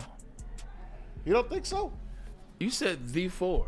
Right. Like, now. Yeah, I'm saying before we said let's look around the landscape. Okay. I'm like, Brian Kelly's he's been in the national championship once, but he's won 12, he's won 11 or more 8 times. So, I mean, that's definitely all-time winningest coach at Notre Dame, I believe. Division II champion. This is true. Grand Valley. Played more I don't games. know. Play more games now. But the fact that we're even doing this, right, is you got shocking. Mike Gundy. Pete Everybody's reminded me of young Mike now. Gundy. I'm a man. You got Mike Gundy. Everybody's young now. You got Lincoln Riley. He out west. took over for a legend. Yeah. Maybe Pete Carroll will go back. No, I'm only kidding. Yeah. I was only kidding. Yes. I feel what kind of Lions news you got for me, Raj? According to Dave Burkett, he said he. Who else has a natty? Post practice today, Sam Laporte says he got some reps at practice today and that he is feeling optimistic about playing on Sunday. What would that mean to the Lions? That would mean a lot. And I told you, I think he's going to suit up one way or the other, whether he's a decoy, goes in for a few plays here and there. Hey, it's all hands on deck now. It's one and done. And what did I tell you yesterday? There's going to be a lot of guys activated for this game, and it might have cost Jerry Jacobs a job. He tweets out, thank you, Detroit. Thank you, then Justin Rogers said he was injured, not at practice today, but he is still on the roster. Okay. So That's not nice. sure what that means. Jerry Jacobs is all over the place. I believe there. Brock Wright will be activated this week as well. And James Houston. James Houston. I say, what do we say? Give us 5 to 10 plays. 10 to 12 plays. Yeah, give us Rush something. the quarterback. That's it. That's all you really have to do. Guys, Aleem McNeil talked about what it's going to take for the Detroit Lions to stop Matthew Stafford. Here's what he had to say. Yeah, Matthew Stafford. He's still playing like Matthew Stafford, like he always does. He makes all the throws that he needs to make. What we got to do is we got to get to him. We got to get to the quarterback. If we're getting to him, he can't throw the ball. I wouldn't say it's as simple as that, but that's a good way to put it. We got to get to him because he can make all those throws. He's still Matthew Stafford. One of the things about this team, too, is they have been burned by the running quarterback, Justin Fields. Yeah. Jordan Love isn't really a running quarterback, but he can move well enough. Lamar Jackson as well. Now, Geno Smith isn't really a running quarterback. He's more of a pocket passer. He's black. He's just black. But I did say he's a pocket passer. He beat us, though. I was being funny. But and it was really funny. Welcome back. So did 3 turnovers. But nonetheless, Matthew Stafford's got cement for feet. Yeah, right? Not really. Not really. Okay. He moves. He knows he's dangerous, man. I He's didn't dangerous. say he wasn't dangerous. I said the type of quarterback that has hurt the Detroit Lions. I'd say he's more active than Jared Goff. To your point, Maz, I know exactly what you mean. It's just a different version of him now. Yeah. So Ryan's right about the cement part now because Matt's older. When Matt and Aaron Rodgers were younger, they were definitely shifty quarterbacks. Yeah. Neither would get confused with fast or being a running quarterback. But Aaron Rodgers made some plays with his feet. Matt Stafford has made plays with his feet. But I think that system that they have now, it's very quick. It's very quick. He moves good inside the pocket. He does that well because Sean McVay's system, it's a quick release system. It's one that gets the ball in the receiver's hand, faster balls, and that's what they're doing now. No doubt. All right, speaking of Stafford, this is what he expects to hear from Detroit fans. What kind of reception do you expect to get back in Detroit? I'm not expecting anything, to be honest with you. I was asked this question a couple times, just by friends and family, and I think the biggest thing for me is just go experience whatever that experience is going to be. I understand, what the people of Detroit and what the city of Detroit meant to me in my time and my career, what they meant to my family. I hope they feel that back, but at the same time, I'm not a stranger to the situation and understanding that I'm the bad guy coming to town. I'm on the other team, and they don't want success for me. So whatever happens. I'm going to go experience it, play the game. Once the ball's snapped, man, let's go. 2 good football teams go compete. I think he's the bad boy now. I think he's absolutely thinking that that's going to be the case.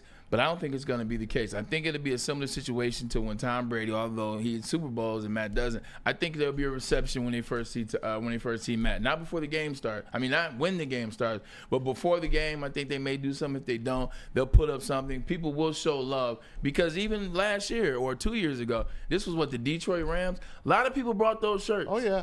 A lot of people brought those shirts. And John, you sold a few of those. A few. Yeah. And then a lot of people supported Matt Stafford in winning that Super Bowl. So I think he'll get some support before the game starts. People wave, how you doing, congrats. But once that game starts, he's going to catch all hell. He is right. He's coming behind enemy lines.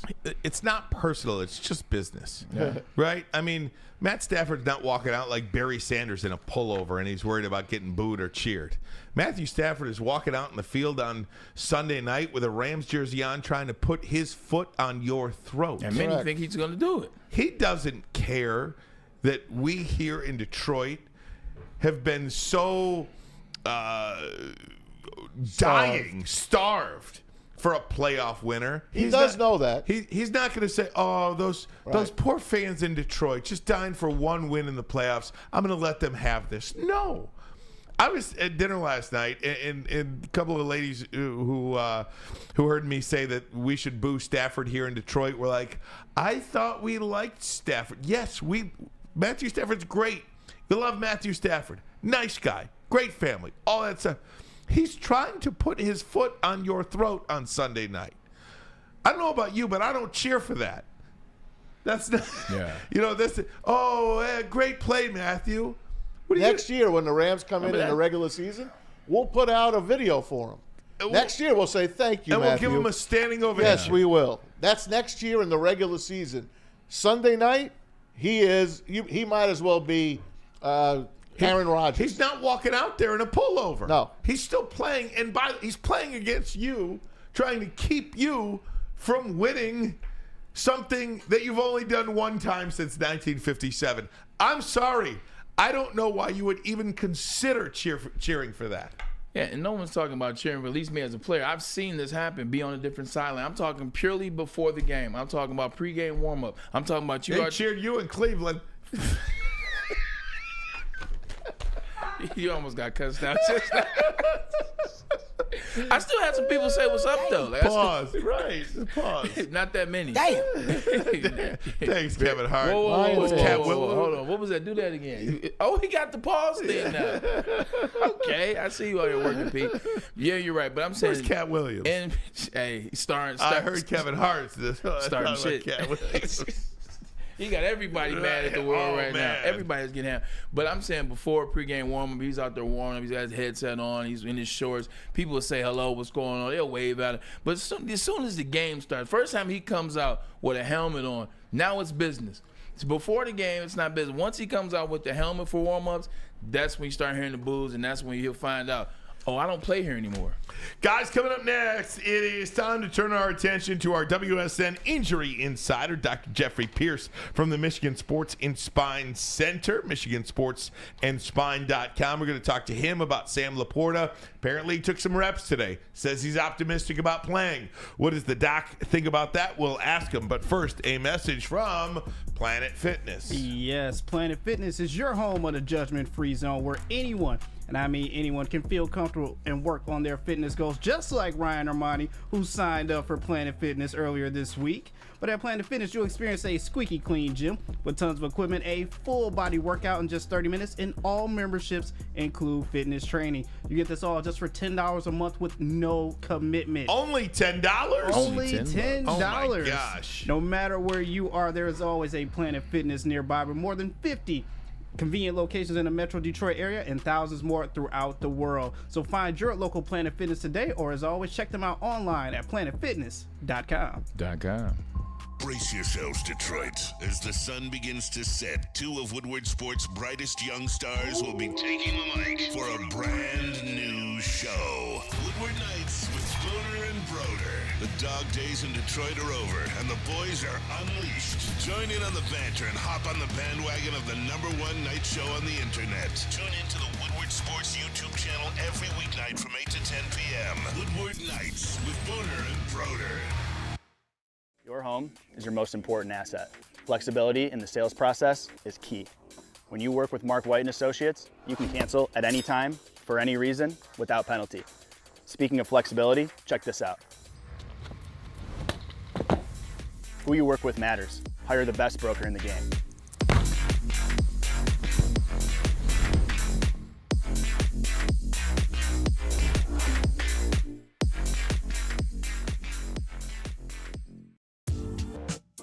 Hey guys, welcome back. Woodward Sports Network. Ryan Ermanni, Braylon Edwards.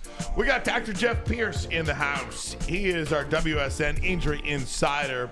The Michigan Sports and Spine Center, located in Livonia. MichiganSportsandSpine.com. How you doing, Doc? I'm doing good. How are you guys doing? Doing great, man. Playoff football coming off that Michigan high. You guys seem a little like, are you running high? Are you kind of like tired and you've been celebrating so much. I don't feel that normal energy here. I'm tired. Like, I'm tired. I was stuck in a tornado. My clinical diagnosis is they won a national championship. Man. I've been arguing. We've been arguing with people for the past 4 months, doubling down when everything's happened. It's one of those things where I'm peaceful and I'm tired. You're at peace. I'm at peace. But we're a very lively bunch. I still believe very that. lively. We got jokes. What, we got jokes. Lions and Rams this week, Doc. I want to talk to you about this. You're the most All right. important guy in the world because, a lot of people think that Sam Laporta is a guy that really might make the difference on whether you win or lose this game. Number one red zone target for the Detroit Lions. Number one third down target for the Detroit Lions. Will he play? That's still up in the air. But apparently a hyperextended knee, a bone bruise. When you saw the video of it, what was your reaction? I mean, right away, a lot of people were speculating right away that he was, and here's the injury. But you're worried that it was a lot worse. You're worried, he has the mechanism there to have a tear. I mean, the twist, that just shows you how strong he is. And all his conditioning, and he overpowered it. Looks like it's going to be that left. So everybody's happy. It's like a greater, if something was going to happen, this is good. But then when you start talking about bone bruises, like people are like, what's a bone bruise? Bone bruises can be worse than fractures, I hate to say it. Because you can have a disruption. Pardon me? I said, really? Yeah. Because sometimes you just have the fracture, it heals, it fits back together, and we go. Bone bruises, you have a disruption of the actual bone. So it's like an impact injury. So you actually don't have a complete fracture or anything, but that hole can be a millimeter to like deep to 10 to 15 millimeters, like almost an inch into the bruising muscle. So the bone's reacting. The good thing is that he's young, healthy, and he's got a great team behind him. So you can have recovery fairly quickly, right? So a fracture, you have to wait for it to heal. A bone bruise, it's a clinical picture that you're seeing a bruise on the MRI. You're seeing changes in the, I don't want to get too technical. It's just a bruise, some swelling and edema in there that you're seeing, and then it's up to him how he's feeling. So really, we're not going by, okay, we had a hyperextension, you got the bone bruise, but really it's educating him what he can and can't do, right? We've talked multiple times about injuries, mid-season, early season, put him down. This guy's in the first big playoff at Ford Field that's meaningful. I'd be surprised if he's not suited up. That's what I was going to say. I was going to say, let's get the layman terms for the people in the chat, myself included. Sam Laporta, we see his size on him, 6'5", 250. He's an Iowa guy. Those guys are as tough as nails. Is this just about how much the pain tolerance is for him? Yes. Yeah. So you're not worrying about anatomical. There's no ligaments. There's no disruption. And he can wear a brace. He can, we can get them there. There can be in the secret recipe in the locker room type of thing. Ah, got you. It's a matter of who he is. He's Iowa tight end, big guy. He's tough. He's gritty. I'm surprised if he doesn't play. How purposeful, how many reps he takes, he may be that 10 to 20, play guy where it's key moments where you set in the red zone. Could he be a distraction? Yeah, he could be a distraction. I'd be surprised if he doesn't play for this game. We're not looking past it. Talking to Dr. Jeff Pierce of the Michigan Sports and Spine Center, MichiganSportsandSpine.com. Dr. Pierce, Dr. Jeff, I wanted to ask you about further injury. When somebody does something like this, obviously we can get injured walking across the street. Yeah, God knows Tom Mazaway is trying to get hit out there every day that he walks across the street. Certain cars, right. apparently. But what I'm saying, The light was red. if you play with something like this, a bone bruise, a hyperextension, just by the regular motions of football, is there any concern with further injury? Look, like I've always said, if there's one injury, you're prone to other things going wrong. Yeah. We're playing a game. He's focused. A lot of guys out there are with injury right now. Everybody's sucking it up right now. The adrenaline's going. It's going to slow him down. Is he going to have that same step? Probably not. Is he going to cut the same way? Probably not. Can he have football instinct? Absolutely. His brain is working fine. He knows the game. He's learned a lot. The kid's done great this year, superstar year. He has a purpose out there. Like I said, sometimes a player like this at 80% is better than another player at 100%. So I think that's the way we look at it. Will it slow him down? It's going to change his mechanics 100%. Mm-hmm. I think one of the great things about Ryan and I were talking about, C.J. Gardner-Johnson just came back, and the pec injury, Ryan saw a play in the game where he comes down, hits the ground. Let me describe it. And you as a former athlete and you as a doctor, you've probably seen it a million times. Right? Well, I never came out of the game either, Doc, let me tell you. But so C.J. Gardner-Johnson, there's an incomplete pass on the sidelines. He's flying like Superman. It was up like this. And he dove and he landed right on his stomach, like on his chest, on his pecs, on his chest. And I think he got up and was like, oh, okay. Yeah. I can do. I mean, he was a little like this, but I think just taking that first really big fall, that first really big landing, helped him in his mind too. And just from a doctor's perspective, how big of a part of that when you are nursing an injury, how big is the mind, the mental aspect of it? Don't ever underestimate the mind. The mind plays it probably, I'd say, I'd give it 90%. 90%. I mean, like we've always talked about, not to switch gears, we've always talked about there's a lot of talent out there. Mm-hmm. You grew up, you have friends, talent, oh, this guy's going to make it, they don't make it. There's a mental part of it that's stronger than anything. So for him, he wanted to fly for multiple reasons. One, I can do it. One, I still have that ability. But three, I got up from it, right? You kind of saw him shake it off and do all that. But mentally in his head, it's like, am I okay? And that's what he did. And like, I just went through that. I'm fine. I'm ready to play. So sometimes you get smacked in the face to wake you up to say, I'm good. I'm ready to go. And with Laporta, I mean, maybe that's the same thing. He needs to take a few reps. He needs to do something. But the adrenaline of the game, don't underestimate that. I mean, especially a playoff game for at Ford Field. No, you're absolutely correct. This wasn't even a question. It was more of you reminded me of when I tore my ACL and I came back, the whole process. But until I got on that field and I put my leg in the ground and planted and came in, got hit or hit somebody, I was like, am I gonna, when I put it in the ground in the game, is it gonna tear? If I go to jump up like I usually do, is it gonna tear?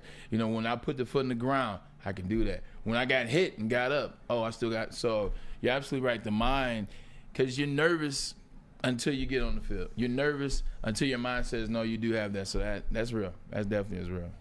Big part of it. You going to be at the game? Where do you watch the game? What's your game watching experience, Dr. Jeff? I'm up in the air.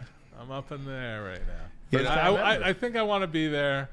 It's a night game. My son's going to be out of town. My son's a big lacrosse player. We'll have to talk about lacrosse. Oh, I love it. There's a lot of them, too, aren't there? Oh, my gosh. I think I picked the wrong sport. I wouldn't let him play football.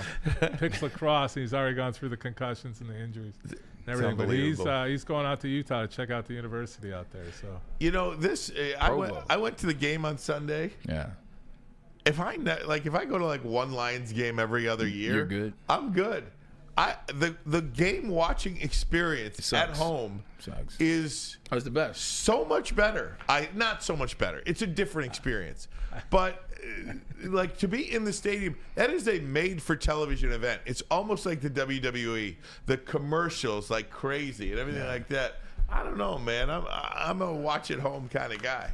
I just got back. I'm gonna second you.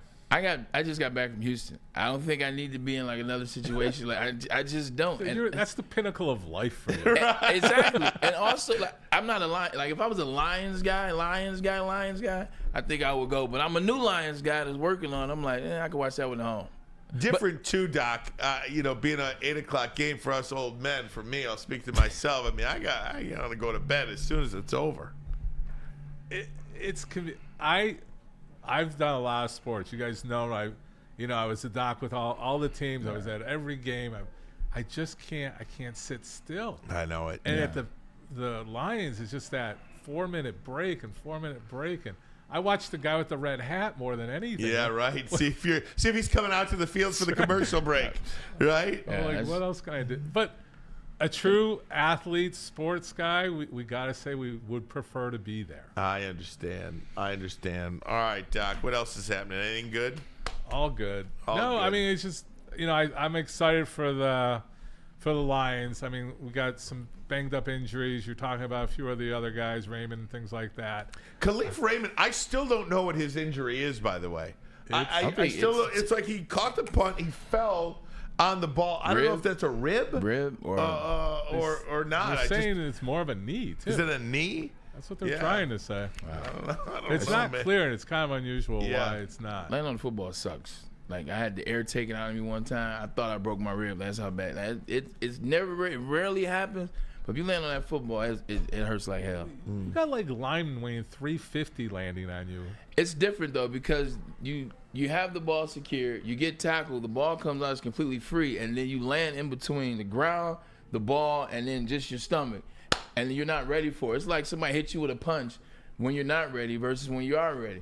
When you're ready, it's like, oh, that didn't hurt that bad. You really can't punch. So it's the unexpected landing on the ball. It's the unexpectedness because now you're thinking, oh, I fumbled, and then and all that happens at the same time. I think. Doc, you mentioned you picked the wrong sport not to let your kid play, and it got me. I work in the morning. I do the morning show on Fox 2, and one of the stories we were talking about today is California is trying to ban kids under the age of 12 from playing football. Do you see in your line of work a sport, a particular type of injury in sports that kids have a lot? Because I'm just thinking about, soccer feels like you got a lot of concussions. There's ACLs like crazy in high school football now. The Tommy John surgeries in baseball, lacrosse, and all the concussions that happen in that sport. What do you make of something like that? Look, to ban, we've done, in my lifetime, we've improved tremendously the sport of football. If we're just going to talk pure football right now, the spearing, the tackling, the things like that. Being taught at a young age how to do it properly, like if you take away, 6 to 12 from playing, you're building your neuromuscular from ages pretty much 4 to 10 to 12, right? So that's your reflexes, how you learn, all that stuff. If you're teaching them how to play the game correctly during that age time, that's going to be way better than 12 where they're bigger, their size, adolescence starts kicking in. There's different things. So there's pros and cons. I'm not for banning it. I'm for putting prevention into it, playing it smarter. Like we're big, I was big in hockey, real big with the Red Wings. We really pushed on not hitting the person. We had the orange line around the ring. I don't know if you remember that. But it was like, do not hit. You can't hit in that zone young kids because of that whiplash, that hitting the board, that risk factor. So that was an education of what we were doing to mature the sport. The helmet changes, the way we're playing, the way we're teaching them. It's not just go out and kill, play the sport properly and proper tactics for it. So no, I'm not for banning it. And I think what you were getting at, what sport is free of any injuries? None. Look at gymnastics. Right. They're number one. It's crazy. They're number one in injuries right now. It's wild. Well, they're close up there. They're up there. They're up there. Because of they became more popular. We understood it. We were like, this is all about injury prevention now. You can't throw an 82-pound girl up in there and miss her half the time. Or a 220-pound one either. Let's just say That's a strong boy. We got to get out of here. We're up against it. We're coming up to the end of the show. Dr. Pierce, thanks so much. Dr. Jeff Pierce, the Michigan Sports and Spine Center in Livonia, MichiganSportsAndSpine.com. Doc, hopefully we're talking about another Lions win, and we'll do it next week. Thanks so much, big guy. Perfect. Appreciate it. Love we got to you guys. get to a break. Love you too. But first, a message from Mark White. Yes, sir. As soon as I get the read up, here we go, baby. Yeah, dreaming of a new home but feeling the financial pinch? Mark White and Associates, your trusted real estate experts, are here to help. Mark White and his team will pay up to $5,000 of your closing costs. That's right, I said $5,000. Call Mark White and Associates today at 248-290-8242 or visit them at markwhitesells.com. Again, call Mark White today at 248-290-8242 and make your home buying dreams come true. Woodward Sports' own Tom Mazaway and Sam Stick Day will be hosting our Lions postgame show after every Lions game all season long. Tune into the Woodward Sports YouTube channel for his hot-off-the-press takes, game analysis, and Kool-Aid sipping celebrations. You won't want to miss it. Join Maz, Stick, and special guests each week immediately following every Lions game, exclusively on the WSN YouTube channel. Come to any Lady Jane's Haircuts for Men for an award-winning haircut experience from one of our talented stylists and register for a once-in-a-lifetime opportunity to win an all-expenses-paid suite for the 2024 NCAA tournament for you and 5 of your best buds. That's right, college basketball's most elite event. You and your 5 best friends just get to any Lady Jane's today for an award-winning haircut experience and automatically register to win the trip of your dreams. Lady Jane's Haircuts for Men open 7 days a week. Walk in anytime. Lady Jane's, it's wicked awesome. Now, coming to Woodward Sports, Woodward and Main Street, the Woodward Sports Network Detroit Lions show. Catch Gabrielle D. Phillips, Matt Broder, and Terry Foster for all the latest news on your Detroit Lions every week. Only on the Woodward Sports Network YouTube channel and woodwardsports.com. Hey guys, it's Maz for Premier Pet Supply. You want to get them right now? Give your pet the best. It's Premier Pet Supply, hands down, Michigan's best pet store. Same prices and all the conveniences of the online and big box stores, except one difference. Family and locally owned and operated for over 30 years. Over 60 brands of food with nutritional experts to help you out. Same day, local curbside and home delivery. Premier Pet Supply. Give your pet the best. PremierPetSupply.com. Lions fans, this is the one, Lions the moment fans. we have been waiting for. Ford Field, we'll see. It's first playoff game ever, so you need to be a part of the Lions VIP tailgate. Get your tickets today on bullseyeeventgroup.com. Come on down, it's going to be fun. I can promise you this. Not only will the Lions win, this will be one of the biggest moments of your lives. But you got to do it with us at Long Drink. You got to do it with us. Woodward Sports Network, we will be in the building. Woodward Sports, come check us out. So we were at the Lions game on Sunday, and there was a sign. This lady had a sign next to us, and it said, "Hey, ref, does your wife know you're trying to screw the Lions?" And I feel like I just tried to screw Pete Spivak with the back and forth in the camera situation. So Where are the cameras? Little behind-the-scenes situation. got it, though. Pete Spivak for the win there.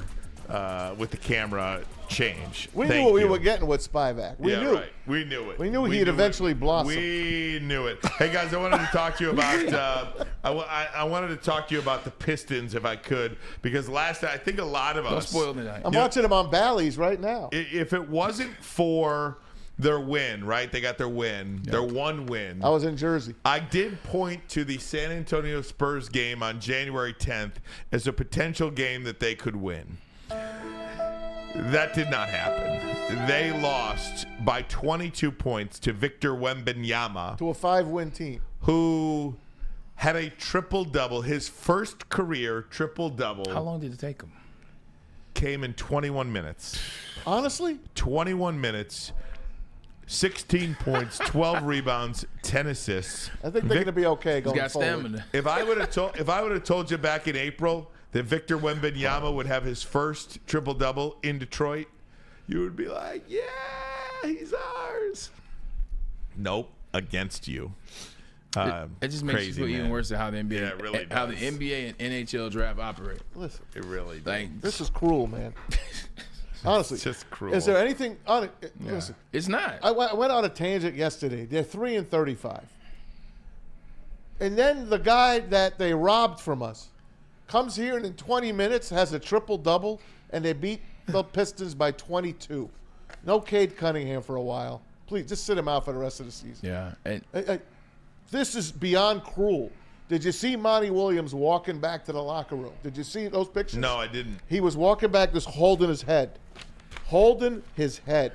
They lost to a 4-win team. What do you do? Monty Williams coming over from the Hornets. He's coming over from Phoenix, and you see what he's done in those two places. That's where he's come from.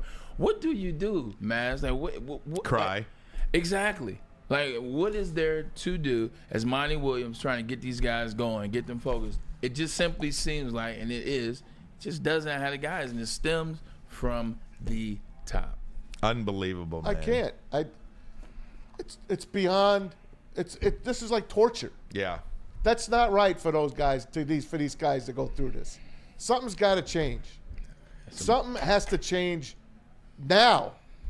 Well, no, they're going to trust the process and really not panic. So there you go. Hey, we got to get out of here, guys. Bray, you have the honors today. Look, we appreciate you guys. At the end of the day, I was trying to go all day without saying this, but myself, Ryan Ermanni, we told you. We told you Michigan was going to win on, yet they did. But enough about those guys. It is now on to the Detroit Lions to pick up the torch that Michigan handed off. So I think they got a good chance. We'll talk more about that tomorrow, last day of the week. And like we said, get down the Lions VIP tailgate. How many times are you going to get a chance to say, we were there in 2024 where the Lions got their first win at Ford Field? We got Lomas tomorrow. We got Big Lo? Uncle Lo. We'll see you guys tomorrow. Woodward Sports. Oh, From JB, yeah. for Pete, for my man, Matt, and my brother from another mother, Ryan Ermanni. We'll see you guys. Thanks, later. Will We out. Johnson. Hey, and Will Love Johnson. you, Will Johnson. Yes, sir. We're out.